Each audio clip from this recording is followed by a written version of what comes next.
Api di Bukit Menoreh. Cerita, S. Hamintarja. Audiobook, novel silat. Bab 324. Seorang perwira Mataram telah bertempur melawan seorang murid Kiai Nagaraga yang baru mencapai tataran pertengahan. Tetapi murid Nagaraga itu pada dasarnya memang memiliki tubuh yang tinggi besar dan kekuatan melampaui orang kebanyakan. Dengan ilmu yang telah diwarisinya itu, maka ia benar-benar merupakan orang yang sangat berbahaya. Senjatanya adalah sebuah bindi yang bergerigi tajam.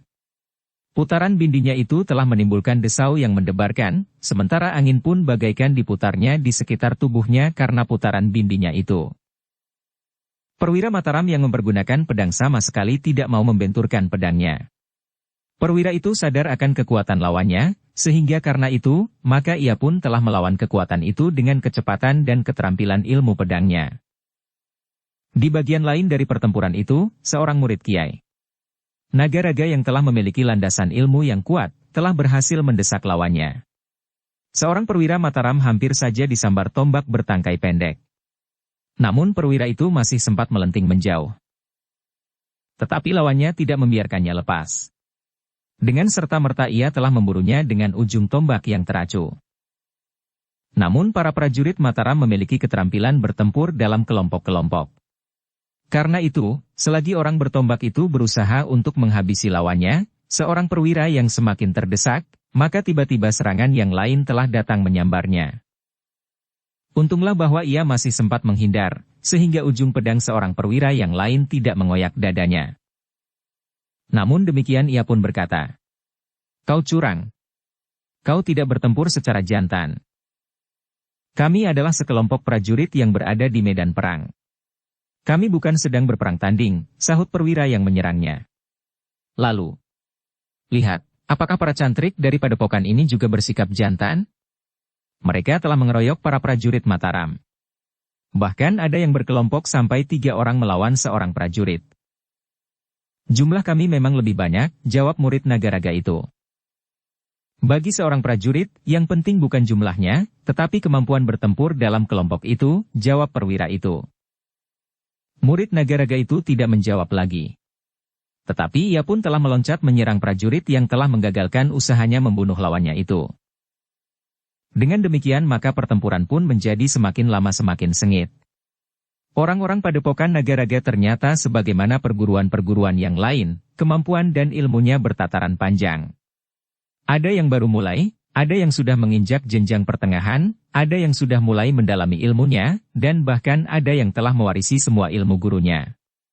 Tetapi orang-orang terpenting dari perguruan itu telah berada di bagian-bagian yang dipisahkan oleh dinding-dinding, meskipun masih berada di lingkungan padepokan Nagaraga itu. Namun demikian, beberapa orang memang telah membuat para perwira Mataram menjadi gelisah. Murid-murid terbaik di bawah mereka yang berhak berdiri sendiri dalam lingkungan padepokan itu telah membuat para perwira harus menempuh berbagai cara untuk mengimbangi mereka. Secara pribadi mereka memang memiliki kemampuan lebih baik dari para perwira. Sementara jumlah para cantrik pun melampaui jumlah prajurit Mataram yang lain. Tetapi di antara prajurit Mataram itu terdapat beberapa orang yang berilmu tinggi, namun masih belum mempergunakan kemampuan mereka sepenuhnya. Mereka justru baru menahan serangan orang-orang yang datang kepada mereka. Tetapi mereka masih belum memilih lawan selain Kiai Gringsing. Tetapi yang penting bagi Kiai Gringsing adalah bahwa ia bertempur dekat dengan Pangeran Singasari.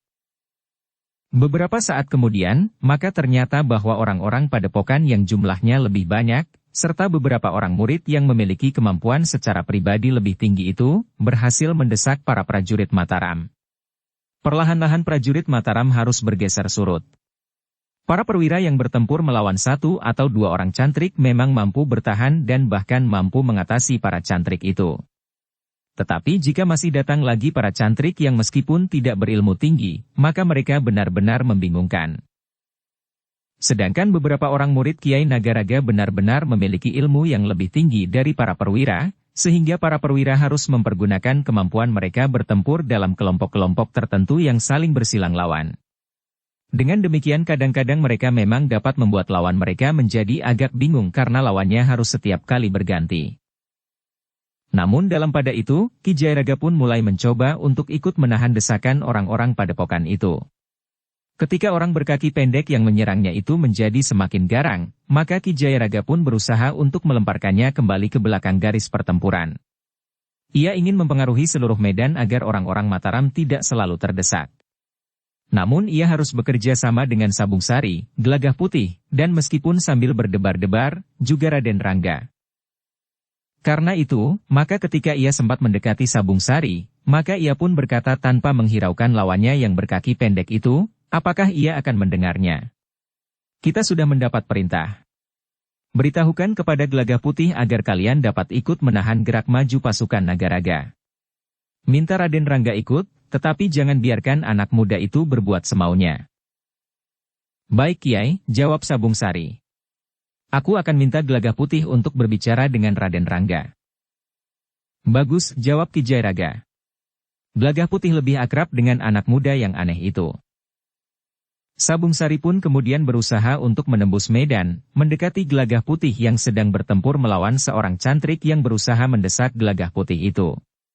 Sementara itu Gelagah Putih sendiri yang masih ragu-ragu apakah yang sebaiknya dilakukan justru karena sikap Pangeran Singasari, tidak segera mengambil langkah-langkah penting. Ia berada pada garis pertempuran, hingga karena pasukan Mataram tergeser surut, maka ia pun ikut pula terdesak mundur. Sabung Sari pun kemudian memberitahukan kepada Gelagah Putih pesan Ki Jayaraga, yang agaknya telah memutuskan untuk mengambil langkah-langkah tanpa menunggu isyarat apapun juga. Beritahu Raden Rangga, pesan Sabung Sari. Tetapi jangan biarkan anak muda itu bertindak berlebihan. Hal itu akan dapat memancing kemarahan Pangeran Singasari. Baik, sahut Gelagah Putih sambil menghadapi cantrik yang sibuk menyerangnya. Sabung Sari pun kemudian telah bergeser pula. Ia pun telah mendapat lawan seorang cantrik. Sementara itu seorang prajurit Mataram mengalami kesulitan ketika dua orang cantrik bersama-sama menyerangnya. Ketika Gelagah Putih kemudian berusaha mendekati Raden Rangga, maka seorang perwira tiba-tiba saja membentaknya.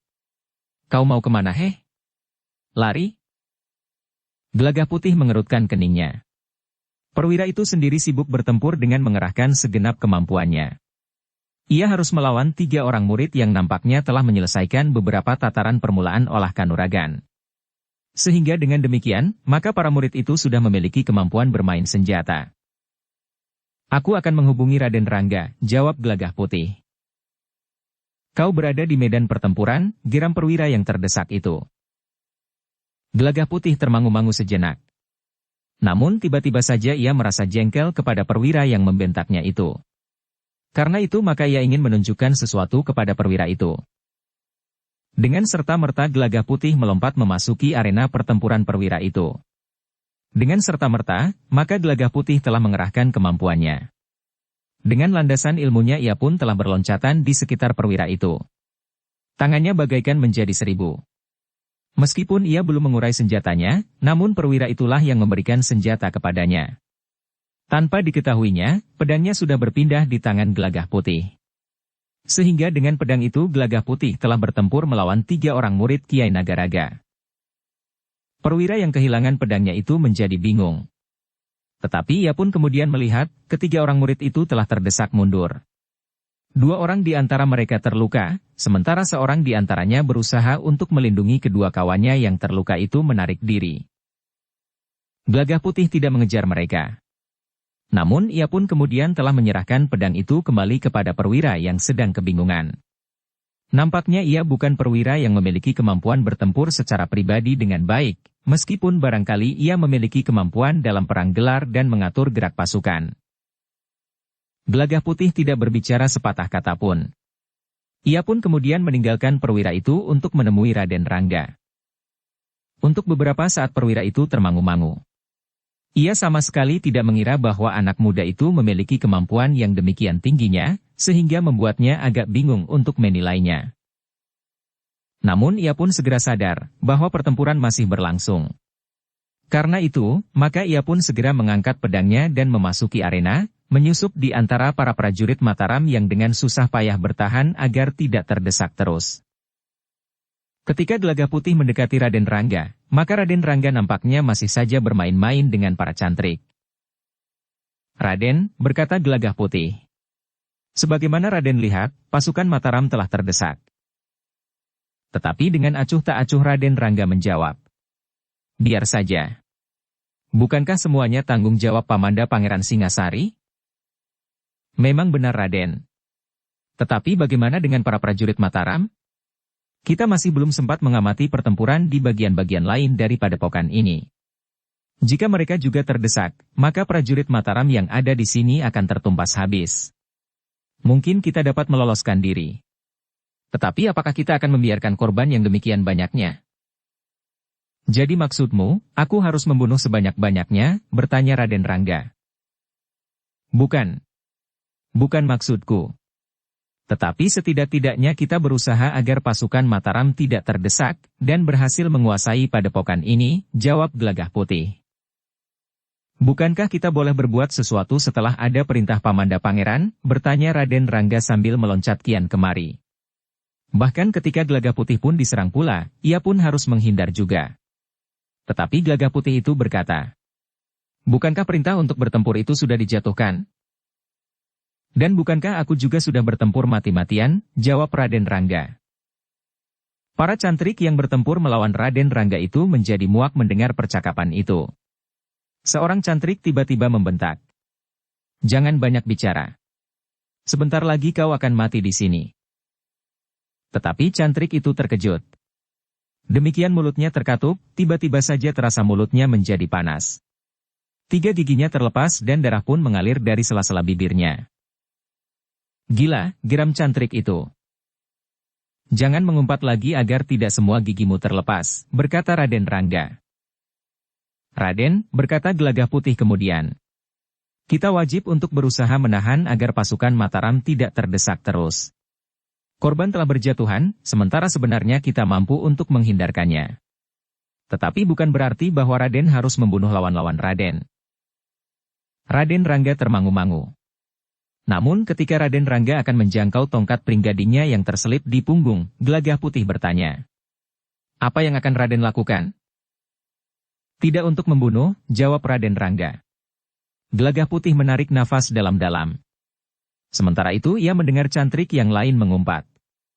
Kau kira aku apa Ketika aku melihat kau bertempur tanpa senjata, kau bagiku adalah orang yang sangat sombong, sehingga aku benar-benar ingin membunuhmu.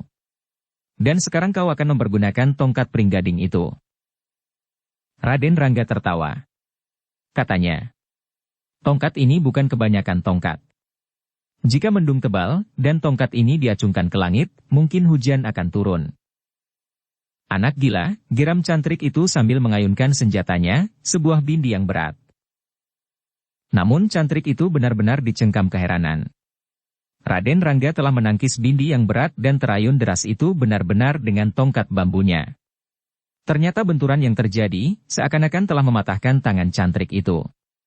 Jari-jarinya tidak sempat berpegangan kuat-kuat pada bindinya, sehingga senjatanya yang mengerikan itu telah terjatuh. Raden Rangga tertawa-tawa, sementara Gelagah Putih masih harus menghindari serangan-serangan seorang cantrik yang bersenjata parang.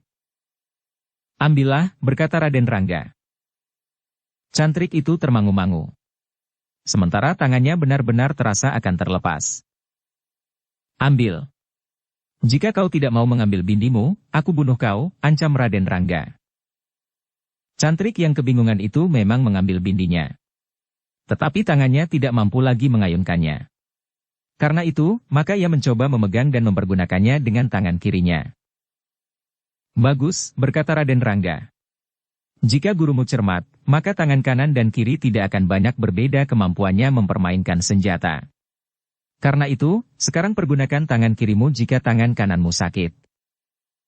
Tetapi cantrik itu tetap termangu-mangu. Dengan tangan kanannya tidak mampu melawan tongkat pringgading yang aneh itu. Apalagi dengan tangan kirinya. Karena ia masih saja ragu-ragu, maka tiba-tiba saja Raden Rangga membentaknya. Jika kau tidak berani lagi, pergi. Cantrik itu terkejut.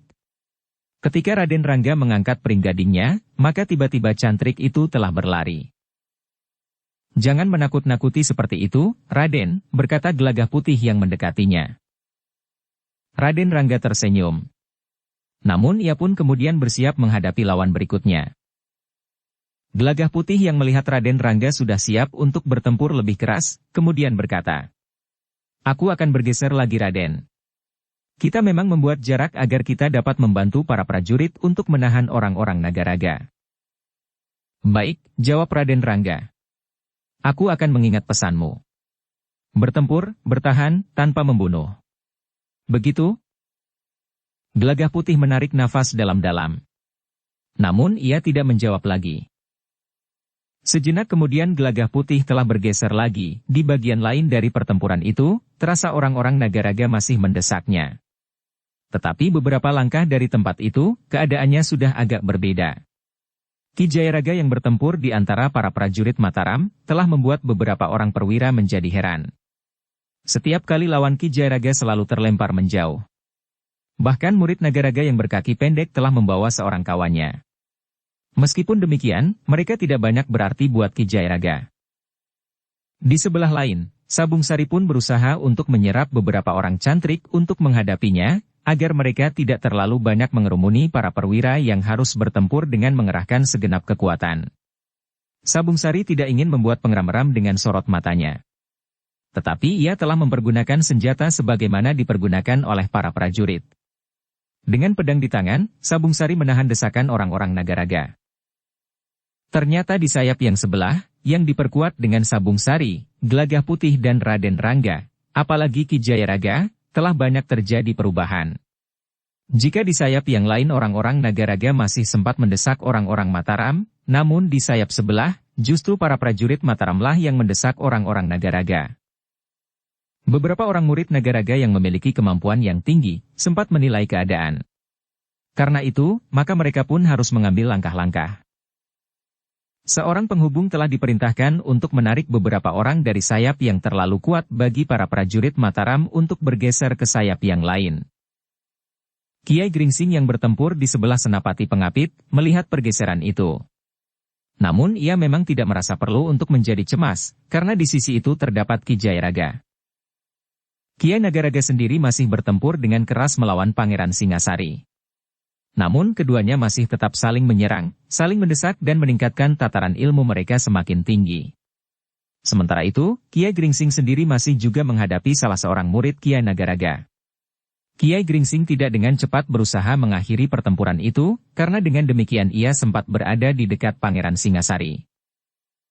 Namun lawan Kiai Gringsing yang garang itu menganggap bahwa meskipun Kiai Gringsing pada dasarnya mempunyai ilmu yang tinggi, tetapi ia sudah terlalu tua untuk bertempur di medan yang keras. Sehingga dengan demikian, maka lawan Kiai Gringsing itu memperhitungkan bahwa Kiai Gringsing pada suatu saat akan kehabisan tenaga. Dengan demikian, maka lawan Kiai Gringsing itu memang memancing agar orang tua itu bertempur dengan keras dan kasar, agar dengan demikian akan segera kehabisan tenaga. Tetapi ternyata bahwa Kiai Gringsing masih mampu mengimbanginya. Bahkan dengan tanpa menunjukkan tingkat ilmunya yang lebih tinggi. Beberapa orang murid Kiai Nagaraga memang telah bergeser dari sayap yang terlalu kuat, ke sayap yang lain. Seorang yang berwajah keras dengan bekas luka di keningnya berjalan dengan tenang mengamati pertempuran di sayap yang dianggap lemah itu. Ia tertegun ketika dilihatnya saudara seperguruannya yang berkaki pendek itu tidak segera mampu mengatasi seorang yang nampaknya telah menjadi tua. Orang ini agaknya berilmu tinggi, desisnya. Namun sebelum ia bertindak, seseorang telah menggamitnya sambil berkata, "Kau selesaikan para prajurit Mataram. Agaknya mereka tidak akan banyak memerlukan waktu bagimu.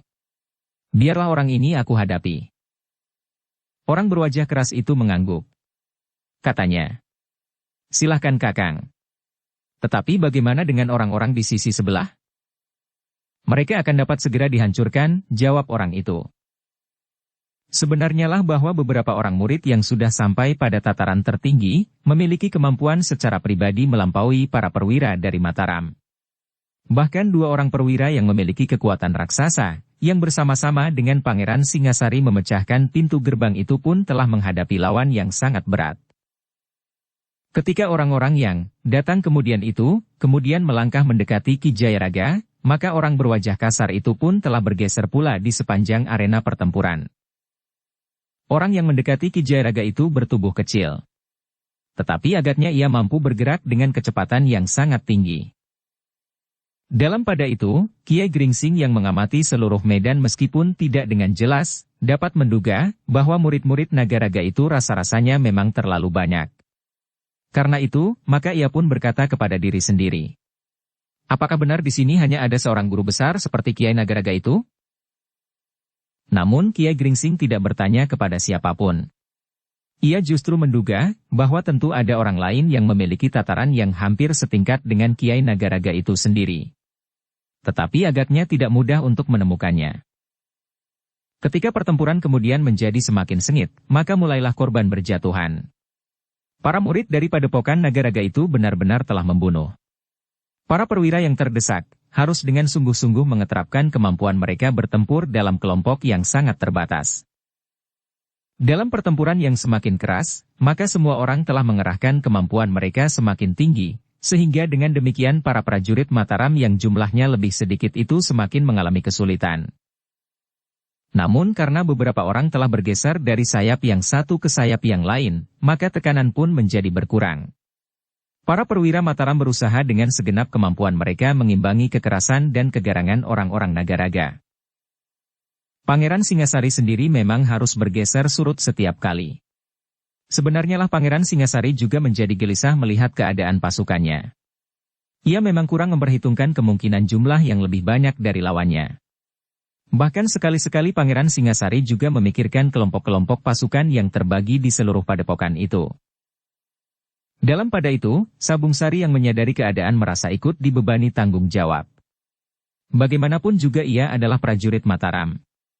Meskipun seakan-akan oleh Pangeran Singasari ia tidak dihitung, karena ia berasal dari kesatuan yang berbeda dari kesatuan yang telah ditunjuk untuk mengikuti Pangeran Singasari, tetapi ia tetap seorang prajurit yang mengemban tugas pengabdian bagi Mataram. Karena itu, maka ketika pertempuran menjadi semakin sengit, ia pun bergerak lebih cepat. Pedangnya terayun-ayun mengerikan, sehingga beberapa orang cantrik telah terluka karenanya. Ternyata Gelagah Putih pun berbuat sebagaimana dilakukan oleh Sabung Sari. Meskipun beberapa orang cantrik datang silih berganti, tetapi Gelagah Putih tidak banyak mengalami kesulitan. Apalagi Raden Rangga. Ia masih tetap bermain-main dengan tongkatnya. Beberapa kali ia telah melemparkan senjata lawan-lawannya. Yang bertempur semakin sengit adalah Ki Jayaraga. Lawannya yang bertubuh kecil itu menjadi heran, bahwa orang tua itu masih saja mampu mengimbangi ilmunya yang ditingkatkannya semakin tinggi. Namun sebaliknya Ki Jayaraga pun menyadari bahwa orang yang bertubuh kecil itu tentu orang yang memiliki ilmu yang tinggi. Menilik tata gerak dan sikapnya. Di luar dugaan Ki Jayaraga, orang itu tiba-tiba saja bertanya sambil meloncat menyerang. Siapa kau heh? Dari mana kau berguru sehingga kau mampu bertahan untuk beberapa lama? Ki Jayaraga mengerutkan keningnya. Sambil mengelak ia menjawab tanpa merahasiakan diri. Namaku Ki Jayaraga. Aku pernah berada di dalam lingkungan perguruan yang memang tidak banyak dikenal, dan bahkan telah salah kedaden. Aku memimpikan keluarga yang manis dari perguruanku. Namun di antara kami ternyata telah melakukan hal-hal yang tercela. Bajak laut, perampok dan orang-orang tamak. Persetan, geram orang bertubuh kecil itu. Namamu baik, mirip dengan nama perguruan ini. Tetapi kami tidak akan membiarkan padepokan ini dijamah oleh bajak laut seperti kau, yang seharusnya berada di lautan. Ki Jayaraga harus meloncat ke samping ketika ia melihat tangan lawannya itu mematuk dengan cara yang tidak terbiasa dilakukan oleh orang lain. Namun tangan itu memang mirip dengan gerak kepala ular yang mematuk mangsanya dengan mulutnya. Perguruan ular ini memang sangat berbahaya, geram Ki Jayaraga. Heh, Kisanak. Kau hanya dapat melakukan gerak-gerak seekor ular, atau kau pun memiliki racun yang tajam seperti tajamnya racun ular. Persetan, geram orang itu. Kau akan mati dengan cara apapun.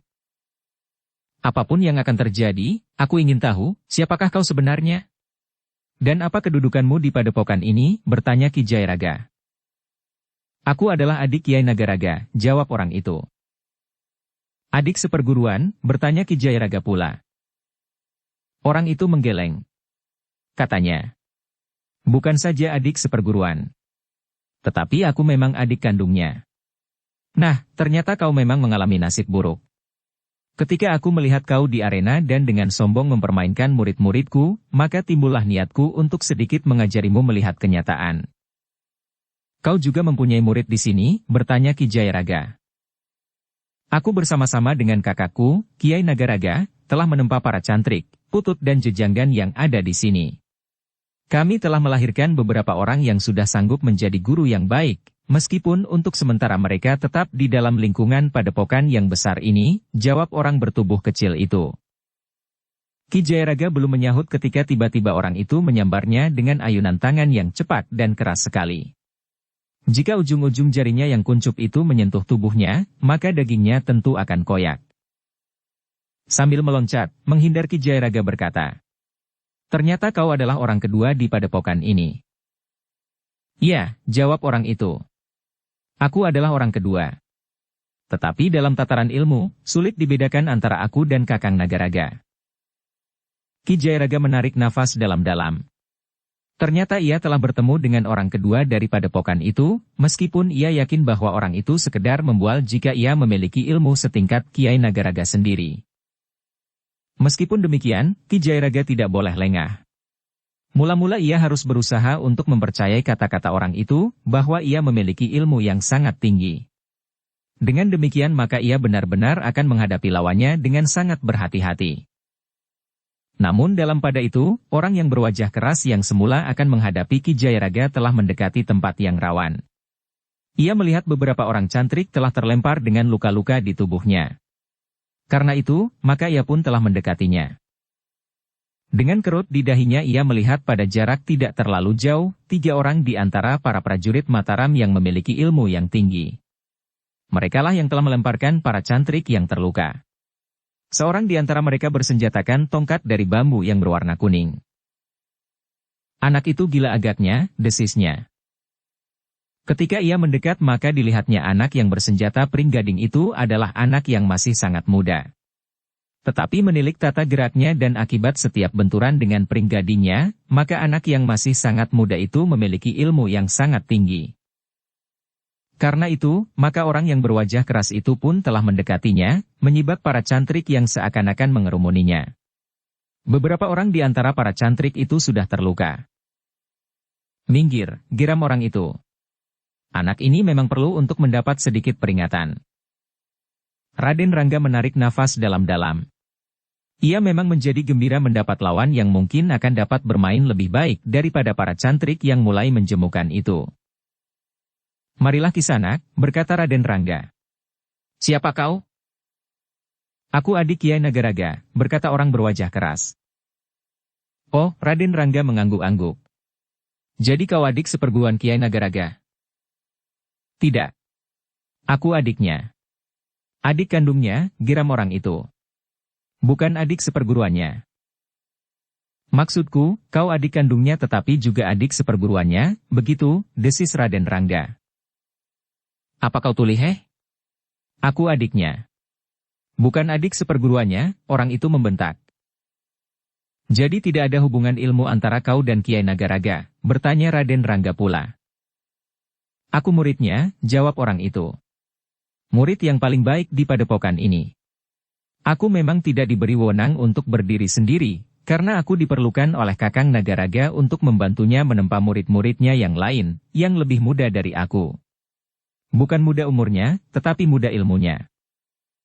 "Jadi ilmumu termasuk sudah cukup tua ya?" bertanya Raden Rangga pula.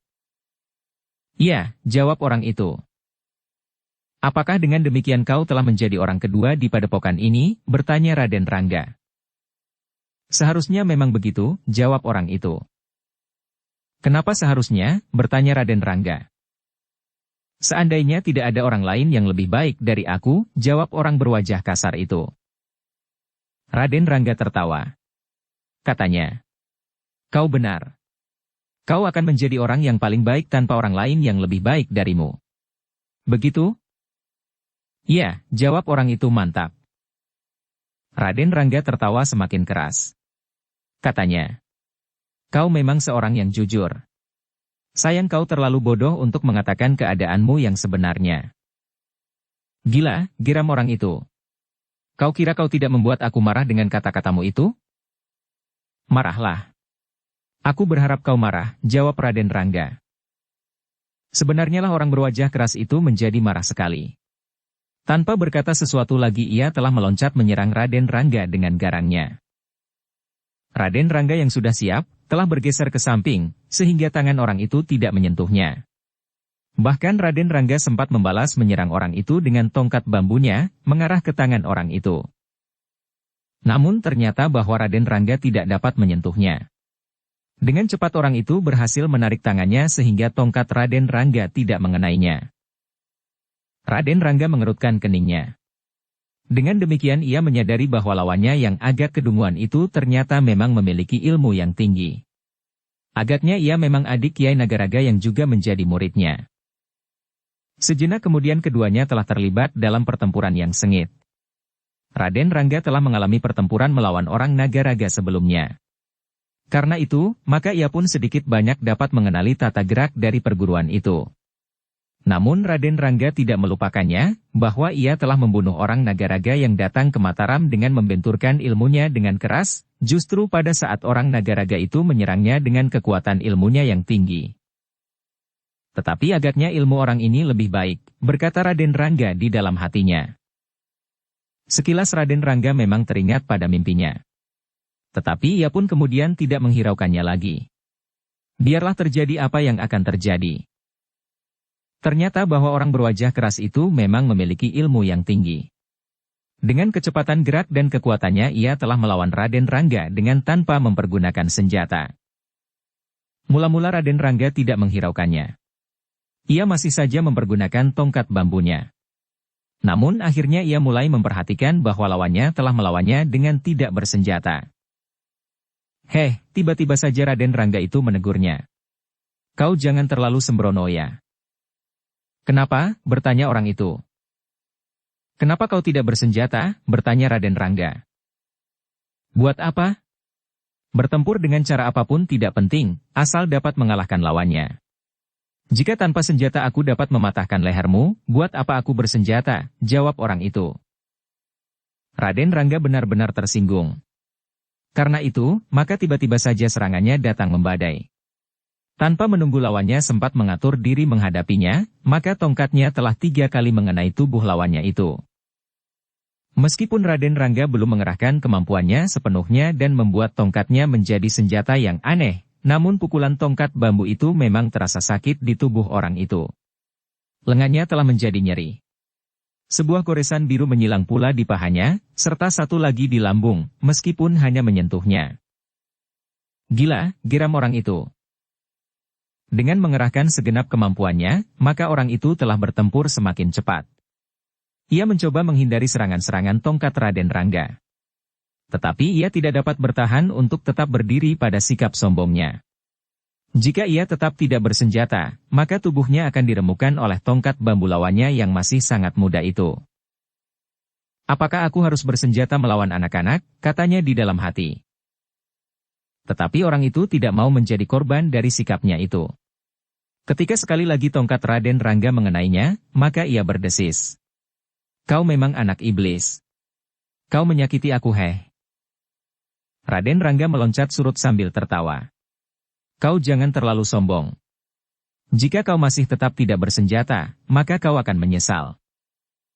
Persetan, geram orang itu. Tetapi ia memang merasa perlu untuk mengambil senjatanya. Sebuah pedang yang besar dan panjang. Namun Raden Rangga pun menjadi berdebar-debar melihat pedang itu. Pedang yang agak khusus, karena pada punggung pedang itu terdapat gerigi yang bagaikan duri pandan. Jika tajamnya tidak mengenai lawan maka ia akan berusaha untuk menyentuh dengan punggungnya. Sentuhan gerigi duri pandan itu tidak kalah berbahayanya dengan tajam pedang itu sendiri. Heh, kau ngeri melihat pedangku, berkata orang berwajah keras itu. Ya, jawab Raden Rangga.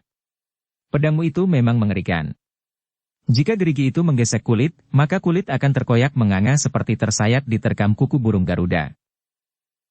Nah, jika demikian menyerahlah, agar aku dapat memotong lehermu dengan tajam pedangku, bukan dengan punggungnya, geram orang itu. Tetapi Raden Rangga tertawa. Katanya, jangan bergurau begitu. Bukankah kita sepakat untuk bertempur? Jika kita mati dalam pertempuran itu tidak apa-apa. Tetapi jika aku berjongkok sambil menundukkan kepala, kemudian kau menebas leherku, rasa-rasanya seperti orang membunuh diri. Bukankah itu lebih baik daripada tubuhmu terkoyak-koyak oleh punggung pedangku? Bertanya orang berwajah keras itu. Tetapi Raden Rangga menggeleng. Katanya, mungkin justru kau sendirilah yang mengalami. Aku akan berusaha meminjam pedangmu. Orang itu menggeram. Sambil menggerakkan pedangnya orang itu berkata, baiklah, jika kau memilih mati dengan tubuh hancur tersayat-sayat oleh pedangku. Raden Rangga tidak sempat menjawab. Orang itu telah mengayunkan pedangnya yang besar dan berat. Dengan demikian maka pertempuran pun telah terjadi lagi. Semakin dahsyat karena keduanya telah mempergunakan senjata. Raden Rangga tidak dapat mempergunakan senjatanya sebagaimana kewajaran tongkat bambunya. Karena itu maka ia pun telah mengalirkan kekuatannya pada tongkatnya. Meskipun demikian Raden Rangga tidak berani dengan serta-merta membentur kekuatan lawan. Mula-mula ia harus menjajaki lebih dahulu sampai seberapa jauh kekuatan lawannya yang berwajah keras dan berilmu tinggi itu. Namun ternyata bahwa kekuatan orang itu tidak akan melampaui kekuatan Raden Rangga jika ia melambarinya dengan segenap kekuatannya. Karena itu, maka dalam pertempuran berikutnya, maka Raden Rangga telah mempergunakan tongkatnya untuk melawan pedang lawannya yang besar itu.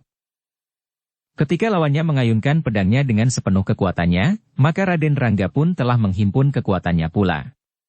Sehingga kedua jenis senjata yang tidak banyak terdapat di antara para prajurit dan orang-orang Nagaraga itu telah berbenturan. Benturan itu memang demikian sengitnya. Hampir saja pedang yang besar itu terlepas dari tangan pemiliknya. Hanya karena kekuatan yang luar biasa sajalah, maka pedang itu masih tetap di tangannya. Sementara itu, terasa tangan Raden Rangga pun bergetar. Tetapi tongkat bambunya seakan-akan telah melekat dengan tangannya. Meskipun tangan Raden Rangga terasa pedih juga, namun tongkat itu tidak akan terlepas dari genggamannya. Raden Rangga memang sudah menduga bahwa kekuatan orang itu akan menyakiti tangannya. Namun ketika getaran dari pusat dadanya dalam tarikan nafas yang dalam seakan-akan mengalir ke telapak tangannya, maka ia berhasil mengatasi perasaan sakit itu. Orang berwajah keras itulah yang mengumpat. Dengan kasar ia berkata, anak iblis. Bagaimana mungkin kau dapat menahan benturan itu? Tetapi bukankah yang terjadi seperti yang kau lihat? Bertanya Raden Rangga. Orang itu menjadi semakin marah. Namun kemarahannya itu menyeretnya semakin dekat dengan saat-saat yang paling buruk baginya. Ternyata bahwa di sayap itu, kekuatan orang-orang Mataram telah berhasil bukan saja menahan gerak maju pasukan Nagaraga yang menekan, tetapi justru sebaliknya. Orang-orang Mataram telah berhasil mendesak orang-orang Nagaraga, meskipun beberapa orang terkuat di antara mereka telah bergeser. Sementara itu di sayap yang lain, keadaan menjadi agak seimbang, karena beberapa orang telah bergeser. Para perwira Mataram di sayap yang lain itu mampu bertahan dari desakan orang-orang Nagaraga yang kuat.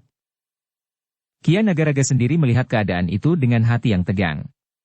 Baginya setelah bertempur beberapa saat, menganggap bahwa Pangeran Singasari tidak sangat berbahaya baginya, meskipun jika ia salah langkah, maka akan mungkin sekali terjadi bencana atas dirinya. Namun pada saatnya jika ia tidak dapat menundukkan Pangeran Singasari dalam benturan wadak, maka ia terpaksa menghancurkannya dengan ilmunya yang jarang ada duanya. Dalam pada itu, di bagian-bagian yang tersekat oleh dinding-dinding yang tidak terlalu tinggi, pasukan Mataram harus berjuang keras menghadapi para penghuni padepokan itu. Namun ternyata para prajurit Mataram mendapat kesempatan untuk tetap bertahan, karena hanya 1-2 orang di antara orang-orang Nagaraga yang memiliki ilmu yang tinggi, yang harus dihadapi oleh lebih dari seorang perwira. Meskipun demikian, namun banyak kemungkinan akan dapat terjadi. Dalam pada itu, Ki Jayaraga yang bertempur melawan orang yang memang berilmu tinggi, semakin lama menjadi semakin sengit. Putaran dan loncatan-loncatan keduanya telah membuat orang-orang di sekitarnya menyibak. Apalagi ketika mulai terasa angin yang keras mengikuti setiap gerak dan serangan kedua orang yang silih berganti itu. Sabung Sari yang bertempur tidak terlalu jauh dari Ki Jayaraga segera melihat bahwa Ki Jayaraga telah mendapat lawan yang seimbang. Namun Sabung Sari pun melihat pula apa yang terjadi pada Gelagah Putih, meskipun tidak begitu jelas. Demikian juga Raden Rangga, yang agaknya juga telah bertempur dengan sungguh-sungguh. Namun Sabung Sari sendiri masih harus selalu menghalau beberapa orang murid yang masih pada tataran yang baru, sebagaimana Gelagah Putih. Sebenarnya keduanya ingin berbuat lebih banyak dari yang dapat mereka lakukan. Namun Gelagah Putih memang merasa terikat oleh Raden Rangga, yang setiap saat dapat melakukan sesuatu yang tidak diharapkan.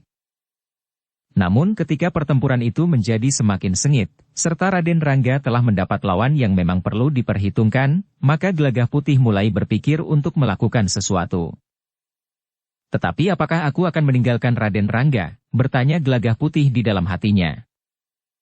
Namun tiba-tiba saja ia melihat Raden Rangga membuat loncatan panjang justru surut. Gelagah Putih mengerutkan keningnya. Ia mulai menilai, apakah lawan Raden Rangga itu seorang yang memiliki ilmu sangat tinggi. Tetapi Gelagah Putih pun kemudian menarik nafas dalam-dalam ketika ia mendengar Raden Rangga tertawa. Lawannya justru terdorong beberapa langkah pada saat Raden Rangga menghindari serangan lawannya itu dengan loncatan panjang. Namun sejenak kemudian, keduanya telah terlibat lagi dalam pertempuran yang sengit. Gelagah Putih pun kemudian berpaling ketika Sabung Sari mendekatinya sambil berdesis. Aku akan ke sayap sebelah. Apakah Pangeran Singasari tidak berkeberatan? Bertanya Gelagah Putih. Sabung Sari menarik nafas dalam-dalam. Tetapi ia pun mengangguk. Baiklah. Aku akan tetap di sini. Namun ketika Sabung Sari kembali ke tempatnya, ia telah meningkatkan kemampuannya.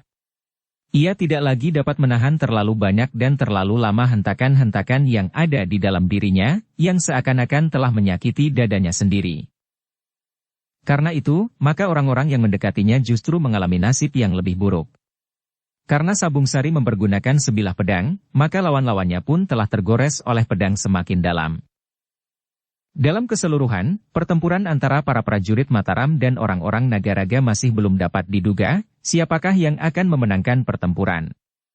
Namun masih ada di antara orang-orang Mataram yang belum melepaskan seluruh kemampuannya, meskipun Kiai Nagaraga sendiri juga belum melakukannya. Dengan demikian, maka masih akan terjadi benturan-benturan yang lebih dahsyat jika mereka sampai ke puncak ilmu masing-masing. Ketika pertempuran menjadi semakin meningkat, maka pada kedua sayap pertempuran itu nampak sekali perbedaannya.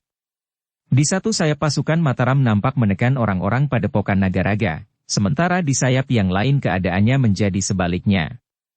Orang-orang Nagaragalah yang menekan orang-orang Mataram.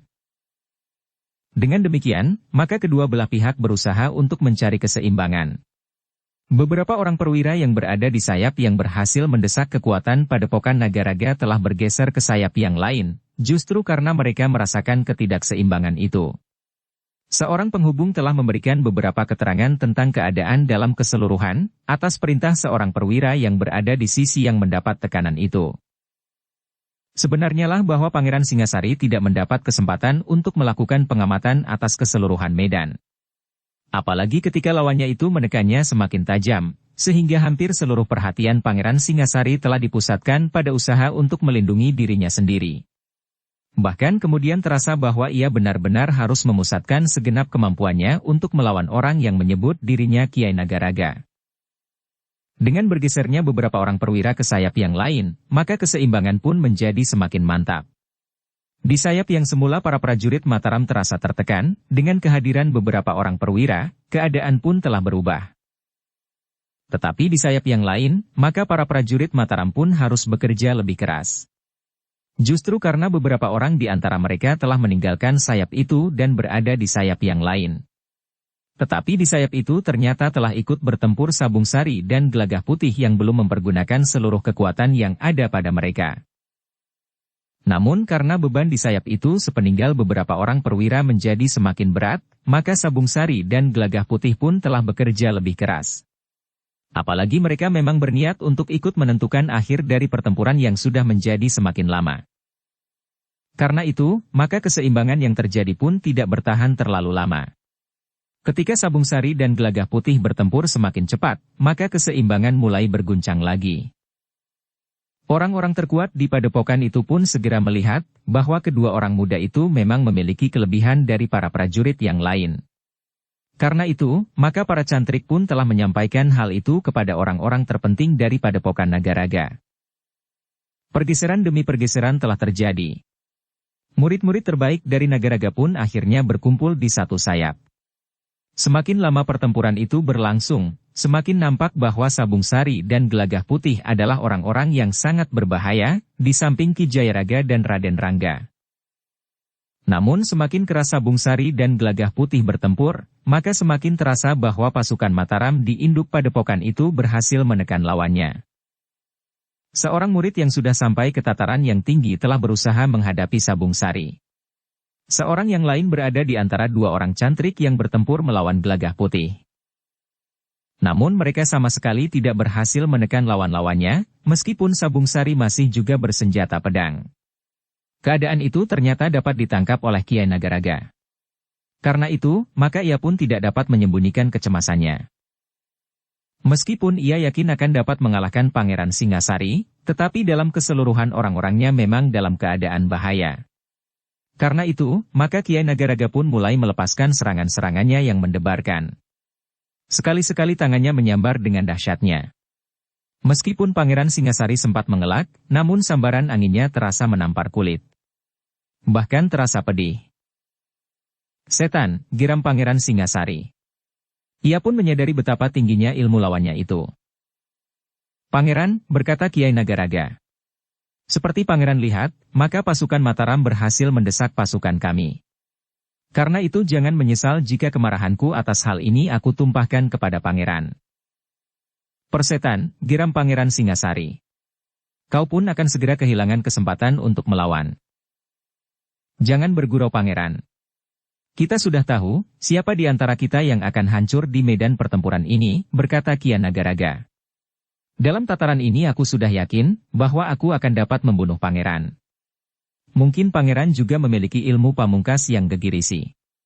Tetapi menilik dorongan tenaga cadangan yang ada pada Pangeran, kematangan ilmu dan keterampilan serta kekuatan yang agaknya sudah sampai ke puncak, maka Pangeran sama sekali bukan bayangan Panembahan Senapati itu sendiri."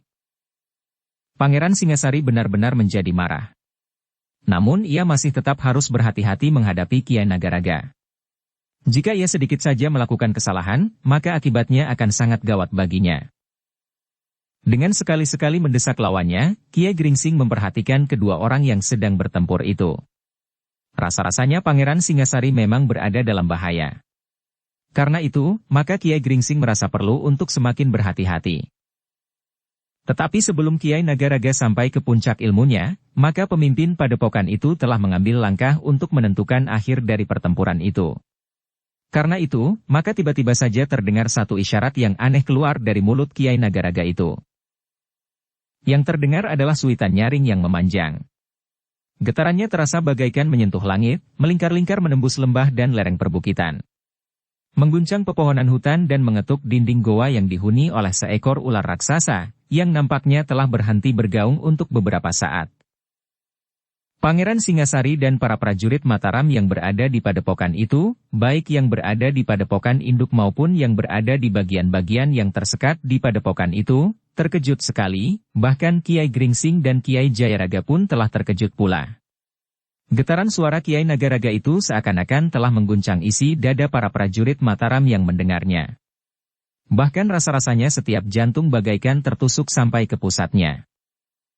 Tetapi hanya beberapa orang sajalah yang mengetahui, bahwa untuk menghentakkan suaranya, Kiai Nagaraga harus mengerahkan segenap kemampuannya. Sehingga karena itu, maka ketika ia melepaskan isyarat itu, Kiai Nagaraga telah meloncat mengambil jarak dari Pangeran Singasari. Namun Pangeran Singasari pun ragu-ragu untuk memburunya. Hentakan pada dadanya terasa bagaikan meruntuhkan jantung. Karena itu, maka Pangeran Singasari pun telah menunggu beberapa saat sambil mengerahkan daya tahannya untuk melindungi dadanya dari getaran suara Kiai Nagaraga itu. Dalam pada itu Kiai Gringsing melihat bahwa Kiai Nagaraga bagaikan kehilangan kekuatannya untuk sesaat. Nafasnya terengah-engah. Namun dengan beberapa tarikan nafas dalam pemusatan nalar budi, maka aliran nafasnya pun telah pulih kembali. Bahkan kemudian Kiai Nagaraga itu pun berkata, "Pangeran, aku dapat membunuh semua prajurit Mataram dengan ilmu yang dapat aku lontarkan lewat suaraku. Tetapi terus terang, kesiapan dorongan tenaga atas ilmuku itu belum mencukupi. Karena itu, maka aku memerlukan bantuan, justru dari sumber ilmuku. Pangeran Singasari menjadi semakin tegang. Dengan nada tinggi ia bertanya. Bantuan siapa? Ilmu kami bersumber pada Kiai Nagaraga yang sebenarnya. Seekor ular raksasa. Jika aku mohon, maka ular itu akan dapat melontarkan bunyi atas landasan ilmu yang sama. Tetapi jauh lebih panjang dari lontaran suaraku. Apalagi jika akulah yang melontarkan serangan dengan suara itu, maka serangan itu akan terputus-putus, karena aku harus melayani pangeran. Licik, geram Pangeran Singasari. Kau tidak bersandar kepada kemampuanmu sendiri. Ular naga itu adalah justru sumber dari kemampuan kami di sini, jawab Kiai Nagaraga. Nah, jangan menyesal. Pada saat-saat kalian berusaha mengatasi serangan yang langsung menembus dinding dada para prajurit Mataram, maka kami dengan mudah dapat membenamkan ujung-ujung pedang kami ke jantung kalian. Kiai Nagaraga itu tertawa. Namun suaranya pun segera menurun ketika terdengar kembali gaung ular naga yang terputus-putus. Namun suara itu pun segera berubah meninggi. Semakin lama semakin tinggi dan tidak lagi terputus-putus. Akhirnya suara itu mirip dengan suara yang telah dilontarkan oleh Kiai Nagaraga yang bertempur melawan Pangeran Singasari. Meskipun suara ular itu tidak setajam tusukan suara Kiai Nagaraga, namun sebenarnya lah suara ular itu telah mengguncang jantung para prajurit Mataram. Gaung kematian, berkata Kiai Nagaraga.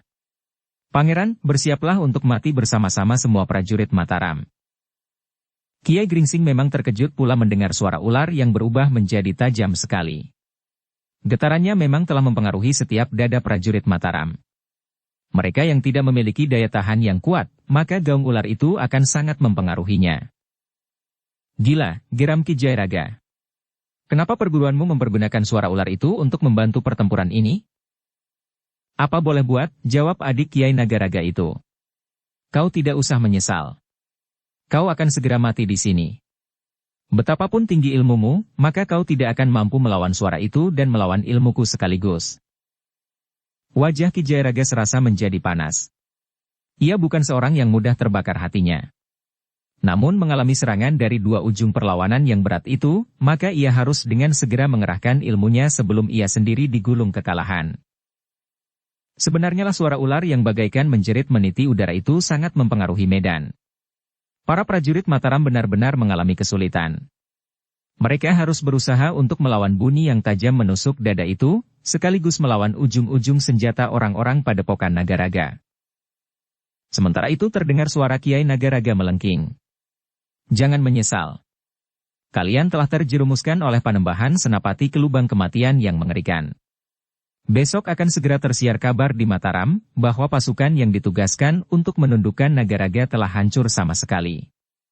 Mungkin aku akan menyisakan 2-3 orang yang harus kembali dan menyampaikan kabar kematian itu kepada Panembahan Senapati. Biarlah Panembahan Senapati menyesali langkah-langkah yang kurang berhati-hati, sampai saatnya Panembahan Senapati sendiri akan mati. Namun Kiai Nagaraga itu terkejut ketika ia mendengar ledakan di hampir ujung sayap. Agaknya seorang adiknya dan yang juga seorang muridnya telah mempergunakan ilmunya. Ilmu yang jarang ada duanya. Dengan menghentakkan kakinya di tanah, maka seakan-akan bumi pun meledak. Segumpal tanah telah terbaur ke arah lawannya, seorang anak muda yang bersenjatakan Pringgading. Tetapi Raden Rangga justru tidak terkejut mengalami serangan ilmu itu. Ia pernah mengalami hal yang serupa. Karena itu, maka dengan tangkasnya Raden Rangga sempat meloncat ke samping.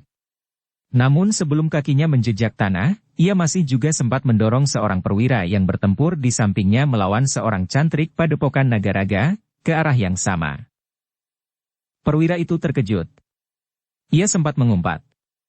Namun kemudian ia menyadari bahwa Raden Rangga itu telah menyelamatkan jiwanya, karena sambaran serangan itu akan dapat mengenainya pula jika ia masih tetap berada di tempatnya. Yang kemudian menjerit kesakitan adalah justru seorang cantrik padepokan itu sendiri, yang bertempur melawan perwira yang sempat didorong oleh Raden Rangga. Bodoh, teriak adik namun yang juga murid Nagaraga itu. Seharusnya kau tahu bahwa seranganku akan menebar sampai ke tempatmu bertempur. Salahmu sendiri. Cantrik itu masih mengaduh kesakitan. Tubuhnya berguling di tanah tanpa menghiraukan pertempuran yang sengit di sekitarnya. Ketika seorang kawannya menolongnya dan memapahnya, menepi, maka cantrik itu justru merintih semakin keras. Cukup, bentak kawannya. Namun kawannya itu menjadi meremang ketika ia melihat luka di tubuh cantrik itu. Meskipun hanya di bagian belakang pundaknya, namun ia melihat batu-batu kerikil dan bahkan pasir yang menembus masuk ke dalam kulit dagingnya. Dalam pada itu, orang yang berwajah keras itu sudah melangkah lagi maju mendekati Raden Rangga, sementara Raden Rangga berkata lantang kepada para prajurit Mataram. "Minggir. Orang ini sudah menjadi gila." Para prajurit Mataram memang bergeser menjauhi Raden Rangga. Mereka sadar bahwa Raden Rangga yang akan menjadi sasaran ilmu yang luar biasa itu, karena sebelumnya murid Nagaraga itu telah bertempur melawannya. Meskipun demikian, serangan itu memang dapat menyebar beberapa jengkal dari sasaran, sehingga jika mereka berada dekat dengan Raden Rangga, maka serangan itu mungkin sekali akan dapat mengenai mereka. Namun para perwira dari Mataram itu pun menjadi cemas. Jika Raden Rangga yang muda itu tidak berhasil mengatasi ilmu lawannya itu, maka sasaran berikutnya adalah para perwira itu. Mereka akan ditumpas habis tanpa ampun. Kerikil-kerikil tajam, pasir bercampur padas akan menghunjam dan membenam ke dalam daging mereka menghantam tulang. Mungkin tulang mereka akan retak. Mungkin juga tidak. Tetapi jika batu-batu kerikil, tanah dan padas itu menusuk lambung dan masuk ke dalam perut mereka, maka usus-usus mereka pun akan dikoyakkannya. Karena itu, maka telah terjadi ketegangan yang sangat. Tumpuan harapan mereka memang ada pada Raden Rangga yang semula kurang diperhitungkan, bahkan seolah-olah Pangeran Singasari tidak mengharapkan kehadirannya. Apalagi perwira yang telah diselamatkannya. Jika sebelumnya ia hanya mendengar tingkah laku Raden Rangga yang aneh, maka kini ia benar-benar menyaksikan apa yang telah dilakukan oleh anak muda itu. Tetapi di medan ini Raden Rangga bukan sekedar seorang anak nakal. Ia bukan sedang memindahkan tugu batas 2 buah kademangan. Tugu yang berat yang harus diusung oleh beberapa orang di saat anak-anak muda mengembalikan tugu itu. Bukan pula sekedar melepaskan seekor harimau di halaman seorang perwira yang kurang disukainya, atau membunuh orang tanpa arti. Tetapi ia sudah melindungi pasukan Mataram, setidak-tidaknya di satu titik medan yang gawat. Demikianlah, maka ketika para prajurit dan para cantrik telah menyibak, telah terjadi arena yang agak luas. Namun ternyata bukan hanya di sekitar Raden Rangga saja. Ki Jayaraga pun agaknya telah meningkatkan ilmunya, sehingga para prajurit yang bertempur di sekitarnya telah menyibak. Kiai Gringsing menarik nafas dalam-dalam. Ternyata pertempuran telah berkembang ke arah yang lebih bersungguh-sungguh. Beberapa orang telah merambah ke ilmu pamungkasnya, meskipun belum sampai ke puncak.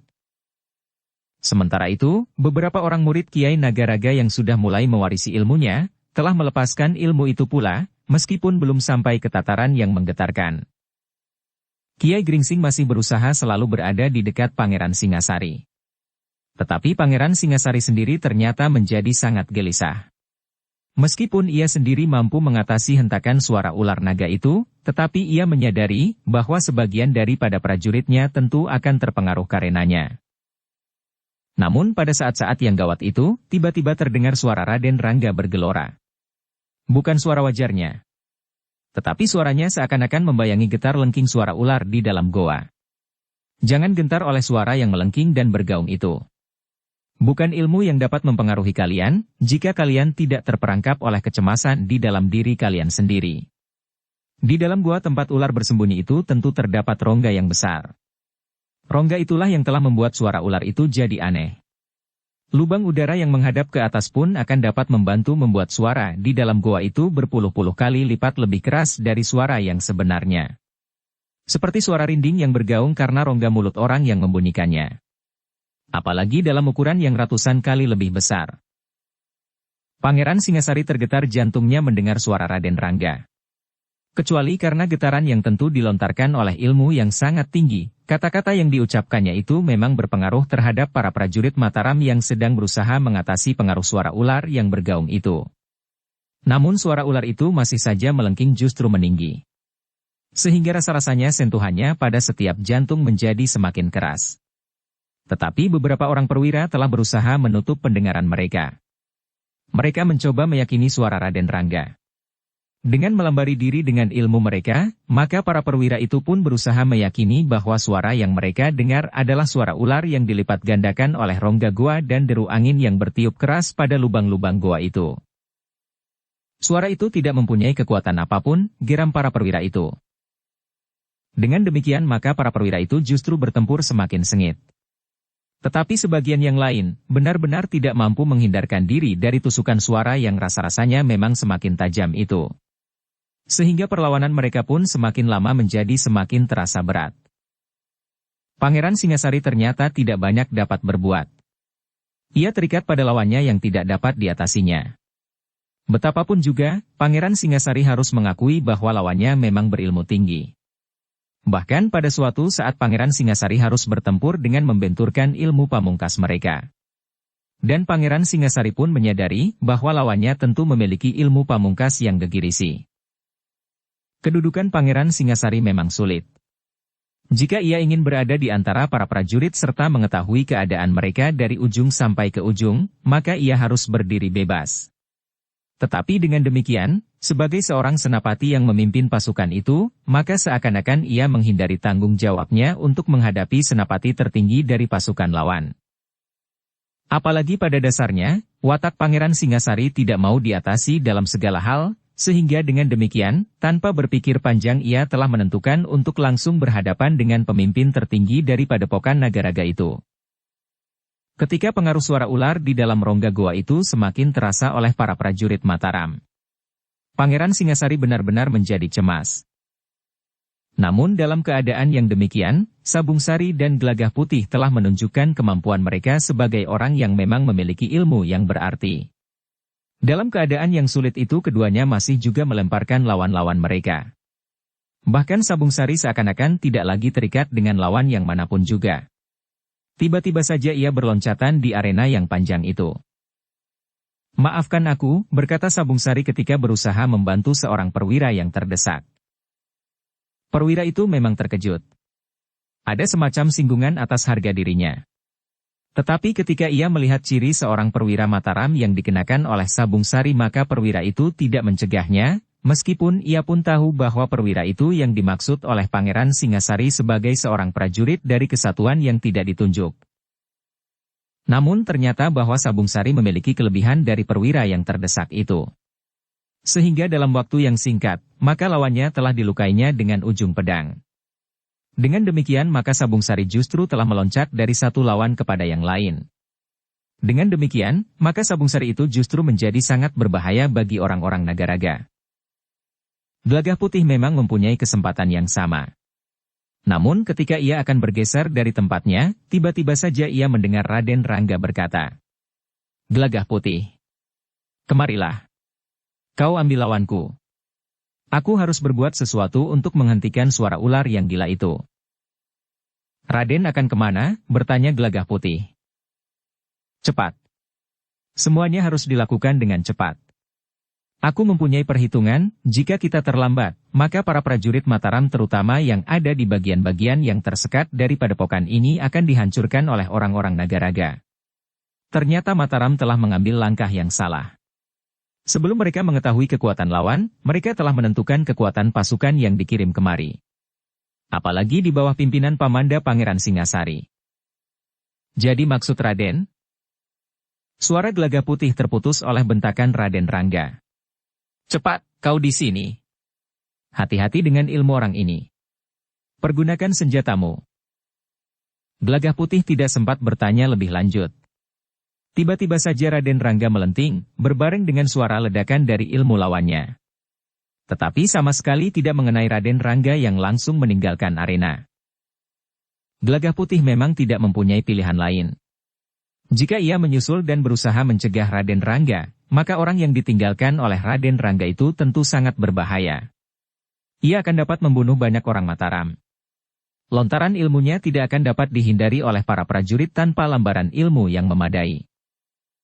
Karena itu, maka ia pun dengan cepat telah menempatkan diri melawan adik Kiai Nagaraga, yang juga menjadi muridnya yang sudah pada tataran yang tinggi. "Setan," geram orang itu. "Kau kira kau akan dapat menyelamatkan kawanmu itu?" "Memang tidak. Ia memiliki ilmu yang jauh lebih tinggi dari aku. Tetapi aku harus menjalankan perintahnya, sahut Gelagah Putih. Wajah orang itu bagaikan membara. Dengan nada lantang ia berkata, "Kawanmu itu menghina aku. Ia sendiri tidak mampu melawan aku dan berusaha menyelamatkan dirinya, tetapi kau yang ilmunya pada tataran yang lebih rendah, berusaha melawanku." Gelagah Putih belum sempat menjawab ketika orang itu menghentakkan kakinya ke tanah. Segumpal batu kerikil, pasir dan debu telah terlontar oleh bermacam ledakan karena hentakan kaki orang itu. Tetapi ternyata bahwa Gelagah Putih pun cukup tangkas. Ia pun sempat meloncat menghindari serangan itu. Bahkan Gelagah Putih yang sudah mengurai senjatanya itu justru meloncat mendekat sambil mengayunkan ikat pinggangnya. Lawannya terkejut. Gelagah Putih ternyata mampu pula bergerak secepat lawannya yang meninggalkan arena. Bahkan lawannya yang baru itu nampaknya bertempur dengan lebih bersungguh-sungguh. Mulutnya tidak banyak menyeringai melontar tawa yang sangat menyakitkan hati. Namun sorot matanya menunjukkan kesungguhan yang dalam. Orang berwajah kasar itu terpaksa melenting menjauh. Senjatanya yang berbahaya itu diayun-ayunkannya. Bahkan tanpa melepaskan ilmunya, ia dengan sengaja telah meloncat mendekat. Dengan lantang ia berkata, "Sebenarnya aku lebih senang mengoyak tubuhmu dengan senjata ini daripada membuat tubuhmu arang-keranjang dengan ilmuku." Gelagah Putih memang berdebar juga melihat senjata orang itu. Namun ia yakin bahwa senjatanya sendiri pun memiliki kelebihan dari senjata kebanyakan. Namun orang itu masih juga berkata, "Orang-orang Mataram memang gila. Yang melarikan diri tadi bersenjata tongkat bambu kuning. Sekarang kau bersenjata ikat pinggang." Gelagah Putih tidak menjawab. Namun ia sudah mempersiapkan diri sepenuhnya ketika orang itu mengayunkan senjatanya yang berat dan mendebarkan itu. Satu benturan yang dahsyat telah terjadi. Jika Raden Rangga merasakan telapak tangannya menjadi pedih, maka hampir saja Gelagah Putih kehilangan senjatanya. Namun ia masih mampu menghentakkan genggamannya sehingga ikat pinggangnya tidak terlepas. Namun seperti Raden Rangga, tangannya merasa pedih. Sehingga dengan demikian ia harus mengerahkan kemampuannya untuk mengatasi rasa sakit itu. Tetapi lawannya pun mengumpat pula. Tangannya pun terasa menjadi panas. Senjatanya yang berat itu hampir saja meloncat pula dari tangannya. "Setan," geramnya. Sama gilanya dengan anak yang lari itu. Gelagah Putih tidak menjawab. Tetapi ia menyadari bahwa orang itu tentu akan segera mempergunakan ilmunya lagi, karena senjatanya tidak mampu berbuat banyak. Sebenarnya lah bahwa orang itu memang merasa senjatanya tidak akan mampu mengalahkan senjata lawannya, meskipun hanya sebuah ikat pinggang. Namun dalam benturan yang terjadi, ikat pinggang itu ternyata menjadi sekuat bindi baja. Karena itu, maka untuk menghancurkan lawannya, orang berwajah kasar itu tidak mempunyai pilihan lain kecuali mempergunakan ilmunya dan membuat lawannya terluka arang-keranjang oleh kerikil-kerikil tajam dan batu-batu padas berpasir. Meskipun serangannya yang pertama tidak mengenainya, tetapi ia yakin akan dapat menghancurkan lawannya dengan caranya. Dalam pada itu, Kiai Gringsing pun berada dalam kesulitan. Ia melihat Raden Rangga meninggalkan arena. Ia tahu kemana anak itu pergi. Tetapi ia pun tidak dapat meninggalkan Pangeran Singasari. Dalam puncak ilmu yang gawat, Pangeran Singasari tentu tidak akan dapat mengimbangi kekuatan lawannya. Untuk beberapa saat Kiai Gringsing harus berpikir. Apakah ia harus mencegah Raden Rangga, atau ia harus tetap membayangi Pangeran Singasari? Sementara itu, ia mencoba mengamati Ki Jayaraga. Mungkin ia dapat membantunya. Namun ternyata bahwa Ki Jayaraga benar-benar mendapat lawan yang tangguh. Orang kedua dari Padepokan Nagaraga. Sedangkan Sabung Sari diperlukan untuk membantu para perwira yang memang terdesak. Suara ular itu agaknya benar-benar berpengaruh bagi orang-orang Mataram. Tugas yang sangat berat bagi Pangeran Singasari, berkata Kiai Gringsing di dalam hatinya. Ketika di ujung terdengar ledakan, maka Kiai Gringsing pun sempat melihat sekilas Gelagah Putih meloncat menghindar. Sehingga Kiai Gringsing pun mengetahui bahwa Gelagah Putih telah mengambil alih lawan Raden Rangga yang ditinggalkannya. Sementara itu, Gelagah Putih pun tidak ingin membiarkan dirinya dihancurkan oleh ilmu lawannya. Karena itu, maka ia harus melawan ilmu itu dengan kemampuan ilmunya pula. Namun dalam pada itu Kiai Gringsing yang melihat keadaan pasukan Mataram menjadi gelisah. Jika keadaan yang demikian dibiarkan, maka Mataram tentu akan mengalami kesulitan yang parah. Bahkan mungkin prajurit Mataram yang ada di bagian-bagian padepokan yang tersekat itu benar-benar akan ditumpas oleh orang-orang Nagaraga. Karena itu, maka Kiai Gringsing pun berkata di dalam hatinya, sesuatu harus dilakukan. Memang sesuatu harus dilakukan. Namun rasa-rasanya Kiai Gringsing itu memang berada di simpang jalan. Meskipun bagi Kiai Gringsing condong untuk berusaha menyusul Raden Rangga, tetapi ia tidak dapat berbuat demikian. Selain tentang Pangeran Singasari, maka lawan yang ditinggalkan itu pun akan dapat ikut menyapu para prajurit Mataram. Dukung channel Novel Silat dengan subscribe, follow, like, komen dan share. Sementara itu suara ular naga di dalam gua itu semakin terdengar nyaring. Getarannya semakin tajam menusuk jantung para prajurit Mataram. Dengan demikian maka perlawanan prajurit Mataram pun menjadi semakin lemah. Sabung Sari yang bertempur dengan garangnya, tidak mampu berada di sepanjang arena, sehingga karena itu, maka kadang-kadang keadaan pun menjadi sangat gawat bagi prajurit Mataram. Akhirnya tidak ada pilihan dari Sabung Sari untuk mempergunakan ilmunya. Ia sadar, bahwa dengan demikian maka mungkin sekali ia akan membunuh lawan-lawannya. Tetapi ia tidak mempunyai pilihan lain. Pedangnya tidak terlalu banyak dapat membantu para prajurit Mataram. Jangkauan panjangnya sangat terbatas. Karena itu, maka ia pun berkata kepada diri sendiri, aku terpaksa melakukannya. Namun dalam pada itu, tiba-tiba saja langit yang biru itu rasa-rasanya mulai menjadi buram. Di siang hari yang cerah, nampak bagaikan kabut yang tipis mulai melayang-layang di atas padepokan itu.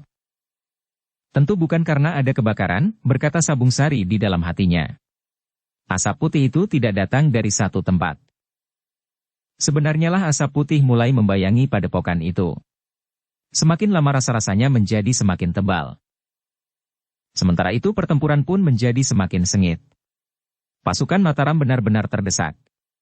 Ketika seorang perwira yang terdesak sudah tidak berdaya lagi, karena kebetulan kakinya terantuk batu dan jatuh terlentang sementara pedangnya terlempar, menunggu maut, maka tiba-tiba saja lawannya yang sedang mengayunkan senjata itu menjerit. Senjatanya terlepas, sementara kedua tangannya memegang dadanya yang bagaikan menjadi hancur. Perwira yang sudah tidak mempunyai harapan untuk tetap hidup itu sempat berpaling ke arah pandangan lawannya yang kemudian jatuh terkulai itu. Ia melihat Sabung Sari berdiri tegak dengan kaki renggang. Tangan kanannya menggenggam pedangnya yang menunduk, sedang tangan kirinya lepas di sisi tubuhnya. Tetapi perwira itu pun harus segera bangkit dan memungut pedangnya. Namun ia tahu bahwa perwira dari Kesatuan Prajurit Mataram yang berada di Jati Anom itu telah menolongnya dengan serangan jarak jauh. Sabung Sari memang terpaksa melakukannya. Sejenak kemudian ia pun telah menyerang orang lain dari Nagaraga itu dengan cara yang sama. Namun kemudian datang 3 orang bersama-sama melawannya, sehingga sebelum ia sempat mempergunakan ilmunya itu, ia harus mempergunakan pedangnya. Dalam pada itu, kabut putih itu rasa-rasanya memang menjadi semakin tebal. Sementara Kiai Gringsing sekali-sekali memang meloncat meninggalkan lawannya. Atau bahkan Kiai Gringsing menyerang lawannya dengan dahsyat, sehingga lawannya itu meloncat surut menghindari serangan yang memburu. Kesempatan-kesempatan itu telah dipergunakan Kiai Gringsing sebaik-baiknya untuk melepaskan ilmunya. Sehingga dengan demikian maka pengeterapan ilmunya itu tidak berjalan terlalu cepat. Ketika kabut menjadi semakin terasa mengganggu, maka adik yang sekaligus murid Kiai Nagaraga itu tidak mau menunggu lagi terlalu lama. Ia sadar bahwa tentu ada sebabnya, bahwa di siang hari yang cerah itu, tiba-tiba udara menjadi buram. Karena itu, selagi ia masih dapat memandang lawannya dengan jelas, maka ia pun telah berusaha untuk membunuh Gelagah Putih. Dengan mengerahkan ilmu puncaknya, ia telah menyerang Gelagah Putih yang berloncatan menghindari serangan itu. Namun setiap kali Gelagah Putih mampu juga dengan kecepatan yang tinggi di saat-saat meloncat mengelak, sekaligus mendekati lawannya dan mengayunkan ikat pinggangnya. Benturan-benturan senjata masih saja terjadi. Tetapi Gelagah Putih pun telah memutuskan untuk membentur ilmu lawannya jika orang itu mendesaknya lagi. Sebenarnya lah, orang itu telah berusaha mencari kesempatan untuk menyerang Gelagah Putih dengan ilmunya.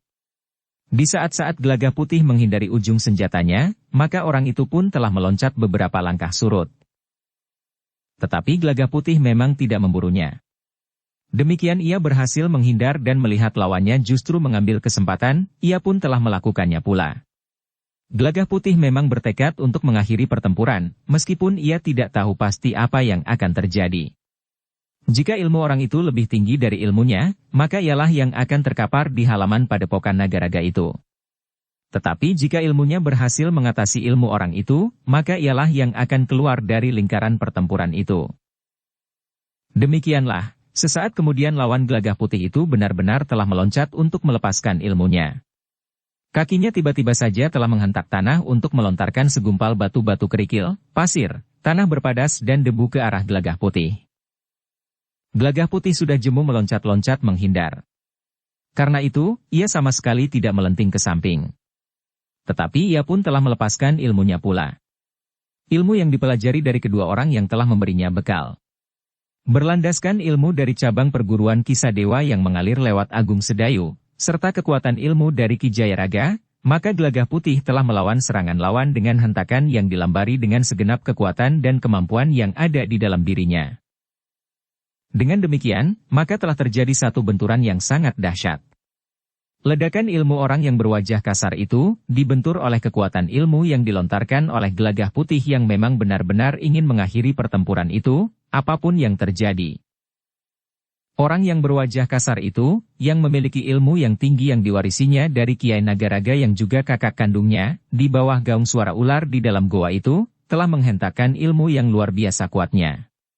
Namun Gelagah Putih, murid Agung Sedayu dan sekaligus murid Ki Jayaraga itu pun memiliki kekuatan yang sangat besar. Gelagah Putih telah mempergunakan kekuatan ilmunya bukan saja kemampuan untuk melontarkan kekuatan sebagaimana diwariskan oleh Ki Jayaraga, tetapi Gelagah Putih telah menghentakkan pula kemampuan puncaknya yang diwarisinya dari Agung Sedayu. Dengan demikian, maka kekuatan yang dilontarkannya adalah kekuatan yang luar biasa. Apalagi Gelagah Putih tidak mengarahkan kekuatan ilmunya ke tubuh lawannya, tetapi kekuatan ilmunya telah dibenturkan langsung ke arah kaki lawannya menghantam tanah. Akibatnya memang luar biasa. Kerikil-kerikil tajam, gumpalan-gumpalan tanah berbatu padas dan pasir kasar, tidak mampu menembus kekuatan ilmu Gelagah Putih. Serangan yang ditujukan kepada Gelagah Putih itu telah memental dan justru telah mengenai lawannya sendiri. Kerikil-kerikil tajam, gumpalan batu-batu padas dan seonggok tanah berdebu telah menghantam tubuhnya. Terdengar jerit ngeri mengoyak hiruk-pikuknya pertempuran.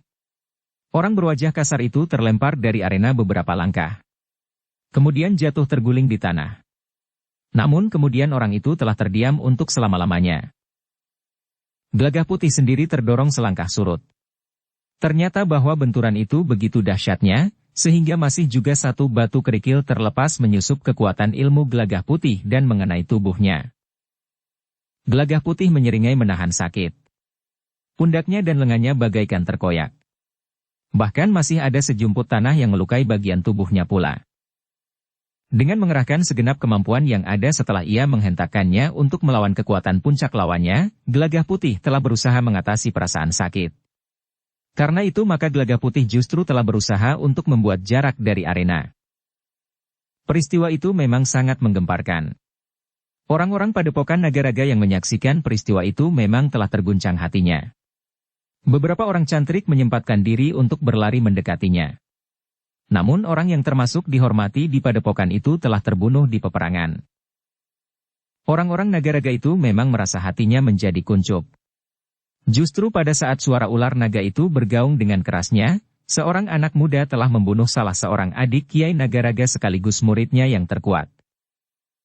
Sementara itu para prajurit Mataram menjadi heran. Mereka sama sekali tidak mengira bahwa anak muda yang tidak diperhitungkan oleh Pangeran Singasari itu mampu melawan ilmu yang dahsyat itu dengan ilmunya pula. Bahkan telah berhasil mengatasinya. Namun pada saat-saat Gelagah Putih sedang berusaha mengatasi rasa sakitnya, seorang yang kehilangan penalarannya telah meloncat berlari menembus garis pertempuran sambil mengacukan ujung pedangnya. Kematian orang berwajah kasar yang dianggapnya sebagai kakak seperguruannya, telah merusakkan nalarnya. Gelagah Putih memang melihat serangan itu.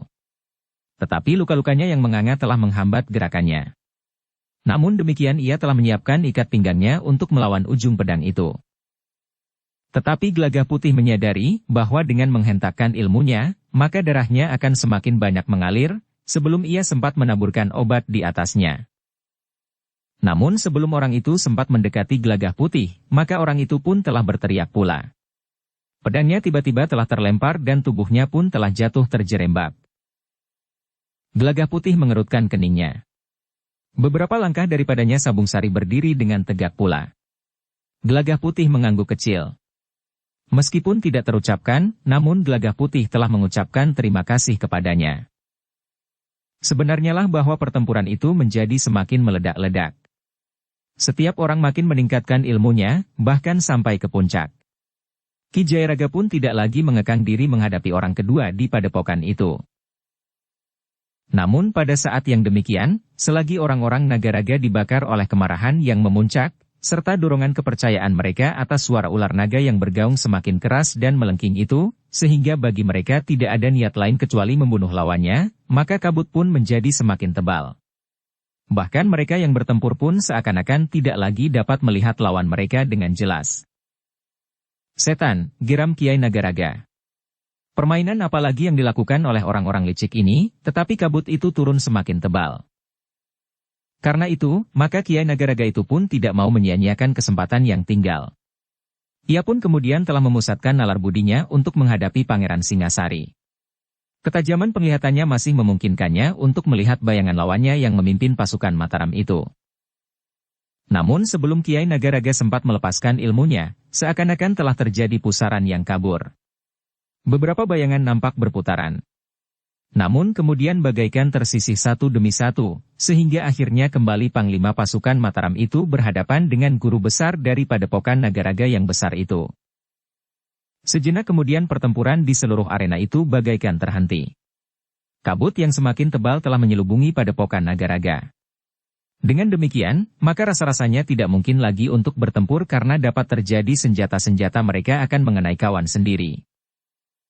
Demikian pula mereka yang bertempur di bagian-bagian yang terdekat di dalam padepokan itu.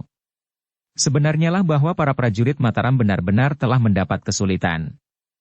Orang-orang padepokan itu yakin bahwa suara ular itu merupakan pertanda kemenangan mereka. Sementara orang-orang Mataram merasa bahwa suara itu benar-benar telah mengguncangkan isi dada mereka.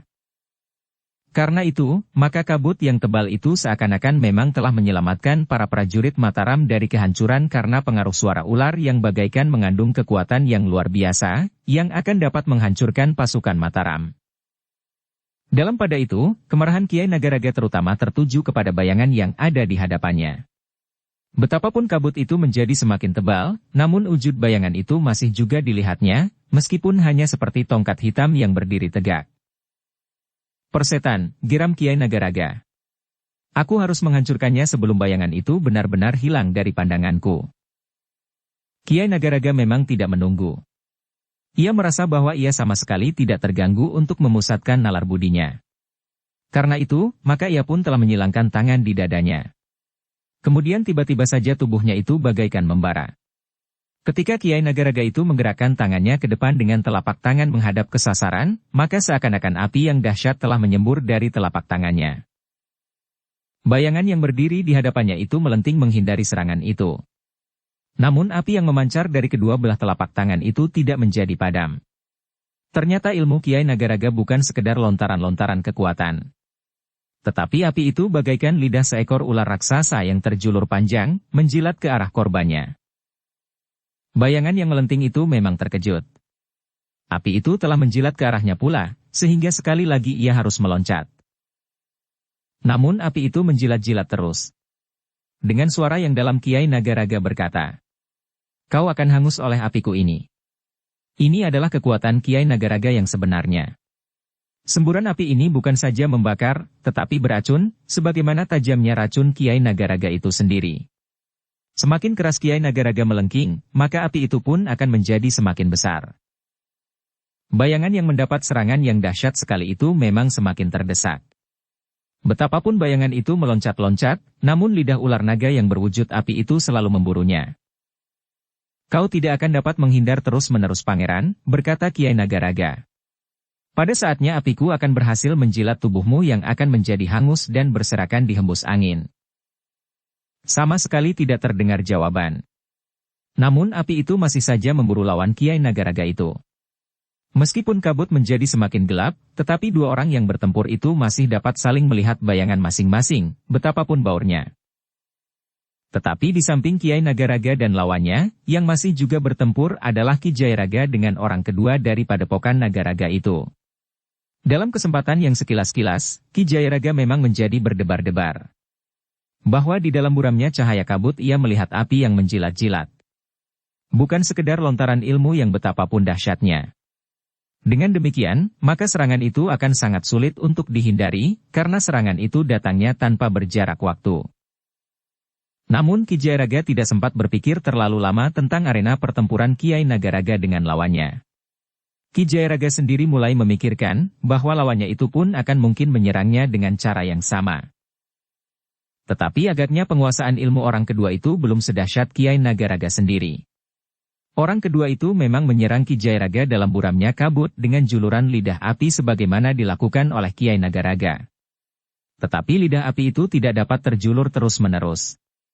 Orang kedua itu setiap kali masih harus menghentakkan ilmunya untuk melepaskan kembali lidah apinya yang menjadi pudar. Dengan demikian, maka Ki Jayaraga setiap kali mempunyai kesempatan untuk menghindari serangan-serangan itu. Namun Ki Jayaraga tidak membiarkan dirinya untuk sekedar menjadi sasaran lawannya. Apalagi di dalam buramnya kabut yang tebal itu. Dalam pada itu, baik orang-orang Mataram maupun orang-orang Nagaraga benar-benar tidak dapat berbuat banyak lagi. Sekali-sekali mereka memang melihat bayangan yang hitam lewat sekilas. Tetapi mereka tidak tahu, siapakah orang itu. Bahkan terjadi dua orang yang hampir saja bertubrukan. Tetapi keduanya sama sekali tidak berusaha untuk menikam dengan senjata yang masih tetap berada di tangan masing-masing. Meskipun demikian keduanya masih juga tetap menghindar.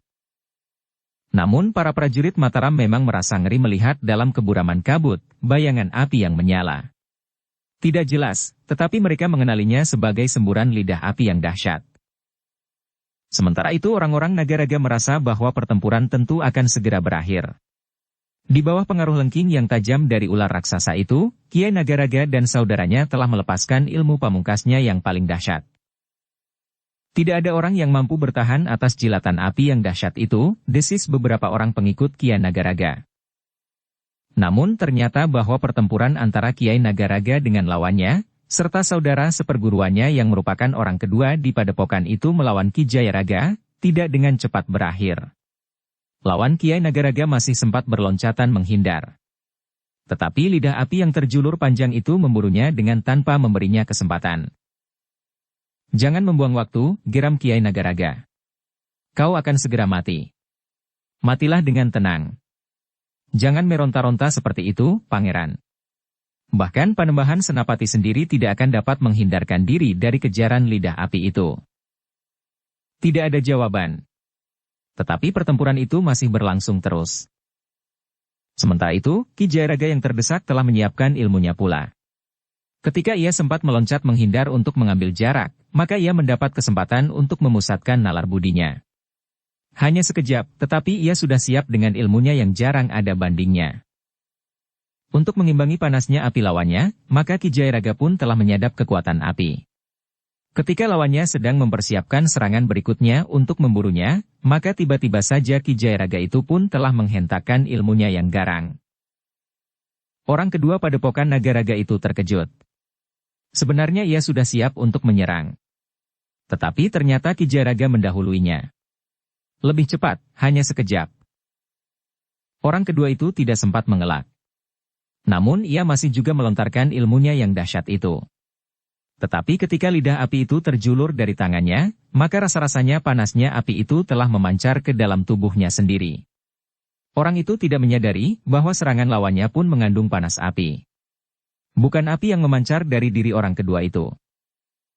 Orang itu merasa seakan-akan tubuhnya telah terlempar ke dalam api. Betapa ia menggeliat menahan panas. Namun ternyata bahwa usahanya mengatasi rasa sakit tidak berhasil.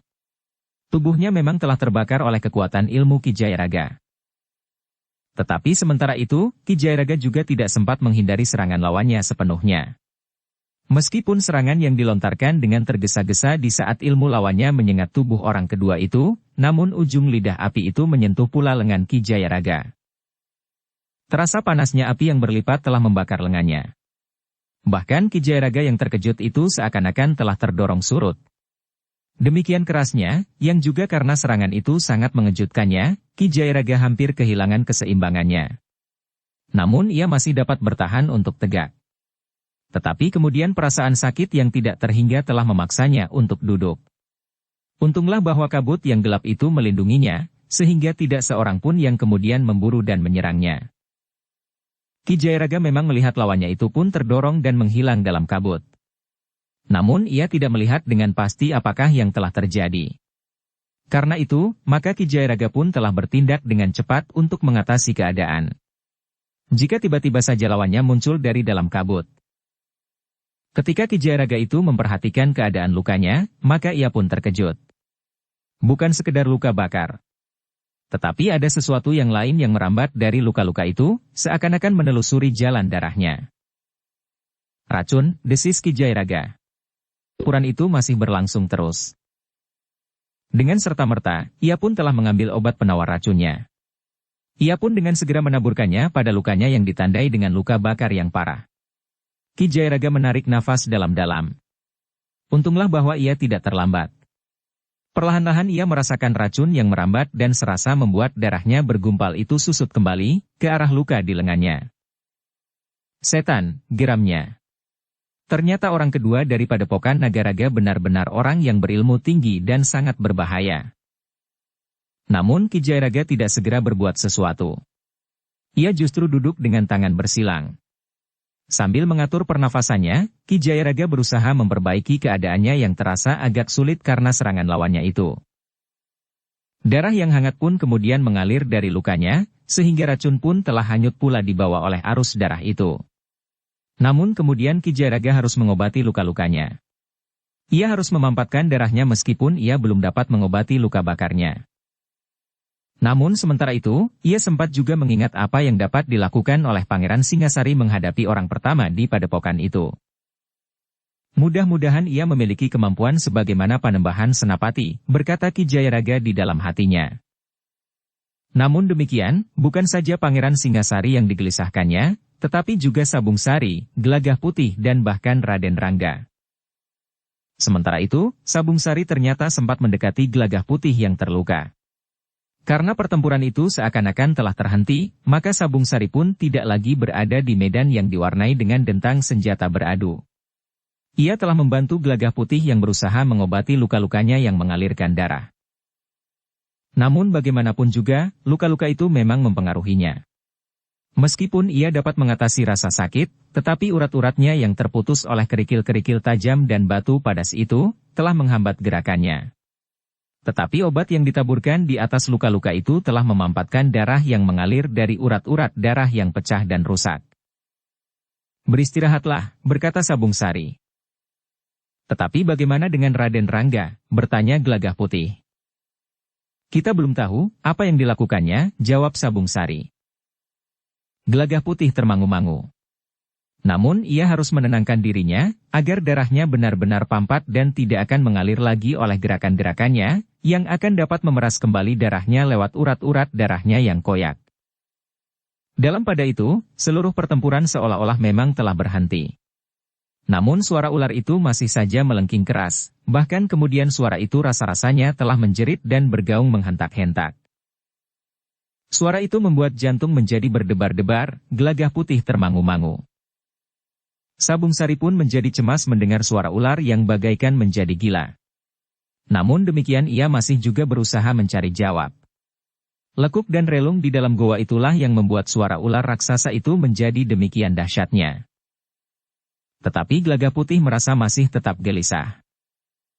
Namun dalam pada itu, kedua orang itu menjadi termangu-mangu. Mereka melihat kabut yang nampaknya mulai berkurang. Dengan demikian akan berarti bahwa pertempuran akan mulai lagi. Jika mereka telah dapat saling melihat dengan jelas, maka senjata pun akan kembali terayun-ayun dan darah pun akan menitik. Gelagah Putih mempergunakan waktu yang sedikit itu untuk memusatkan nalar budinya, mengatur pernafasannya dan membiarkan obat yang ditaburkan di luka-lukanya semakin merasuk ke dalam tubuhnya. Meskipun Gelaga Putih masih merasa sakit di luka-lukanya, yang bahkan masih ada 1-2 kerikil yang ada di dalam dagingnya, namun ia harus bersiap menghadapi lawan-lawan yang mungkin masih cukup kuat. Sementara itu, api masih saja menyembur dari telapak tangan Ki Nagaraga. Justru semakin dahsyat, seakan-akan sejalan dengan gejolak yang bagaikan menggugurkan dinding-dinding goa di sarang ular naga itu. Ketika Gelaga Putih kemudian bangkit berdiri, maka jantungnya menjadi berdebar-debar. Ia melihat pertempuran yang semakin dahsyat, yang hanya ternyata oleh lidah api yang menjilat-jilat dan berputaran. Ia tidak melihat orang-orang bertempur, selain lidah api yang kabur di balik kabut yang pekat. Tetapi rasa-rasanya kabut ini mulai menipis, desis Gelaga Putih. Kita memang harus bersiap, berkata Sabung Sari. Namun melihat keadaan Gelaga Putih, maka Sabung Sari pun telah membulatkan tekadnya, bahwa ia tidak akan mempergunakan pedang lagi. Tetapi agaknya sudah saatnya jika ia sepenuhnya mempergunakan kekuatan ilmunya. Gelaga Putih pun kemudian telah berusaha memperbaiki keadaannya. Meskipun pada luka-lukanya masih terasa sangat nyeri, tetapi ia masih mampu mempergunakan ilmunya dan ketangkasannya mempergunakan senjatanya. Jika hanya 1-2 orang cantrik yang datang mendekatinya, maka ia tidak akan banyak mengalami kesulitan. Namun dalam pada itu, perhatian mereka terutama tertuju kepada pertempuran yang masih berlangsung. Kabut yang meskipun sudah mulai bergerak, tetapi masih tetap mengaburkan pandangan, masih tetap menahan kedua belah pihak untuk tidak bergerak. Dalam keadaan yang demikian, terdengar Gelaga Putih berdesis. Ternyata ilmu Pangeran Singasari mampu mengimbangi ilmu Ki Nagaraga yang sangat tinggi. Sabung Sari mengangguk-angguk. Sementara itu ia berdesis. Tentu Kiai Gringsing yang berusaha menghentikan pertempuran ini. Kabut ini, bertanya Gelaga Putih. Iya, jawab Sabung Sari. Gelaga Putih mengangguk-angguk.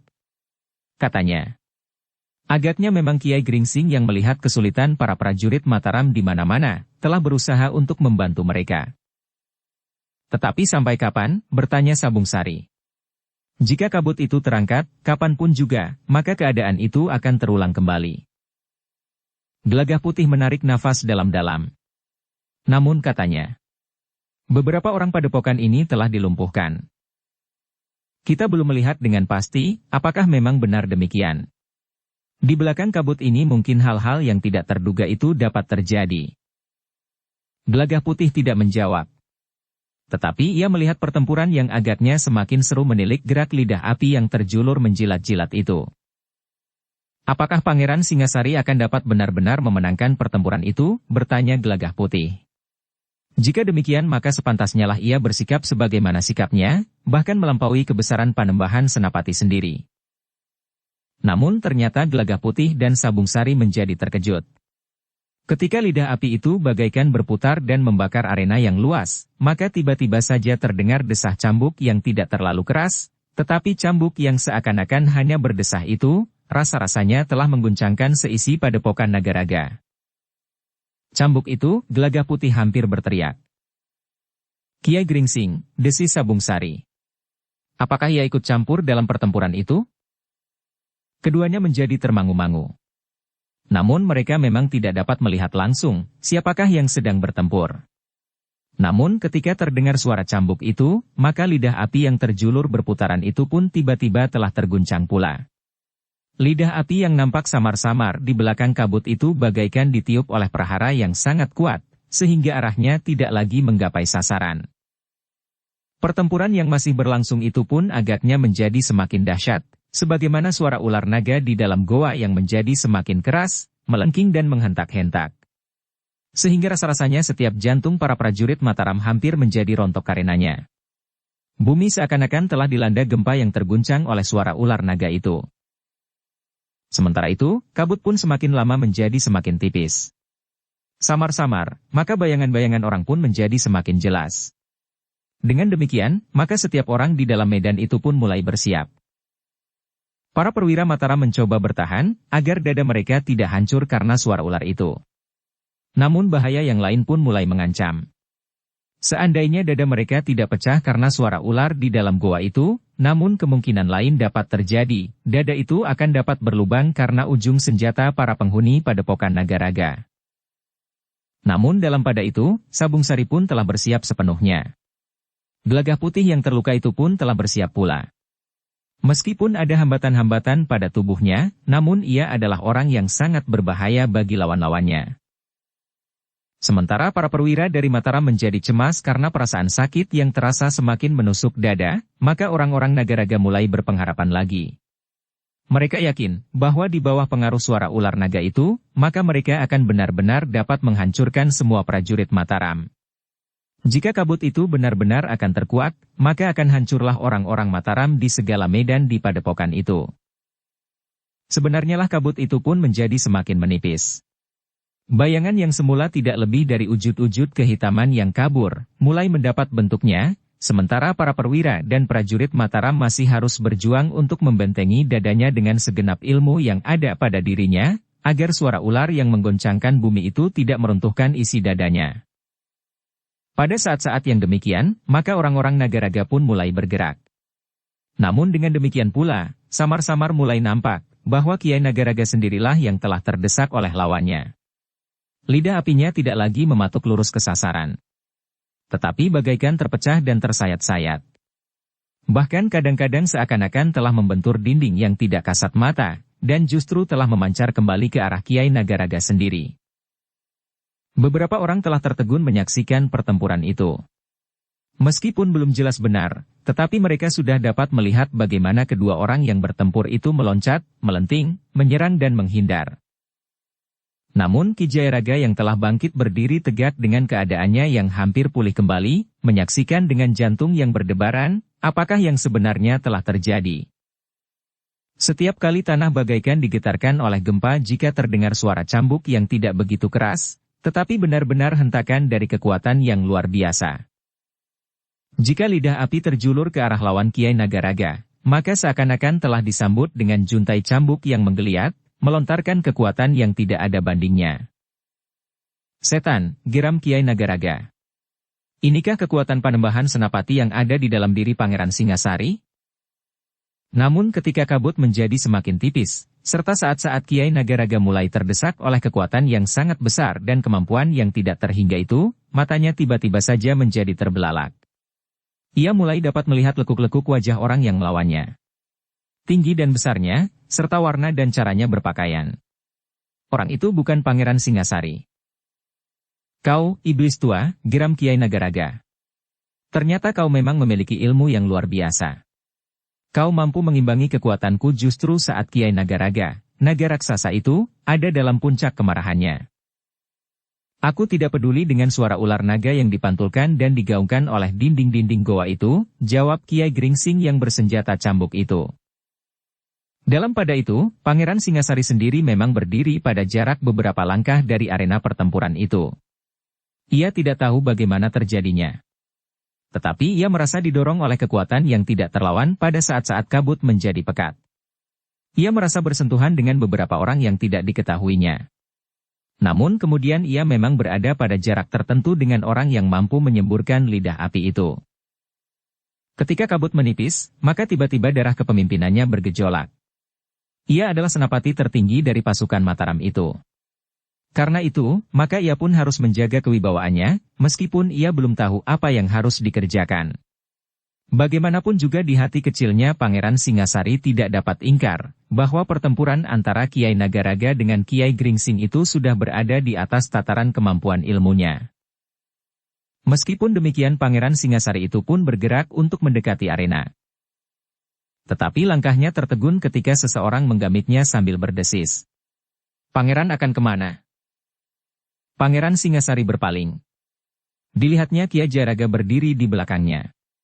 Dengan ragu-ragu Pangeran Singasari berkata, "Jangan ganggu aku. Aku akan mengambil kembali tugasku." Ki Jayaraga menggelengkan kepalanya sambil berkata, "Pangeran, sebaiknya pangeranlah yang jangan mengganggu." "Aku adalah panglima dari pasukan ini," jawab Pangeran Singasari. "Goa itu," jawab Kiai Gringsing yang bersenjata cambuk itu. Tetapi pangeran harus melihat kenyataan itu. "Aku tidak meremehkan pangeran. Sama sekali tidak. Tetapi pangeran masih terlalu muda untuk melawan Kiai Nagaraga, berkata Ki Jayaraga. Kau menghina aku.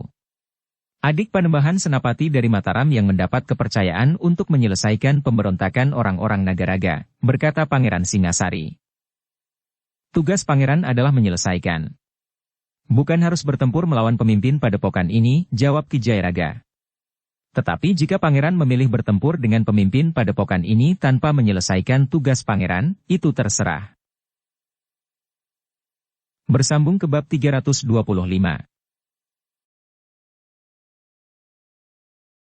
Dukung kami dengan subscribe, follow, like, komen dan share. Terima kasih.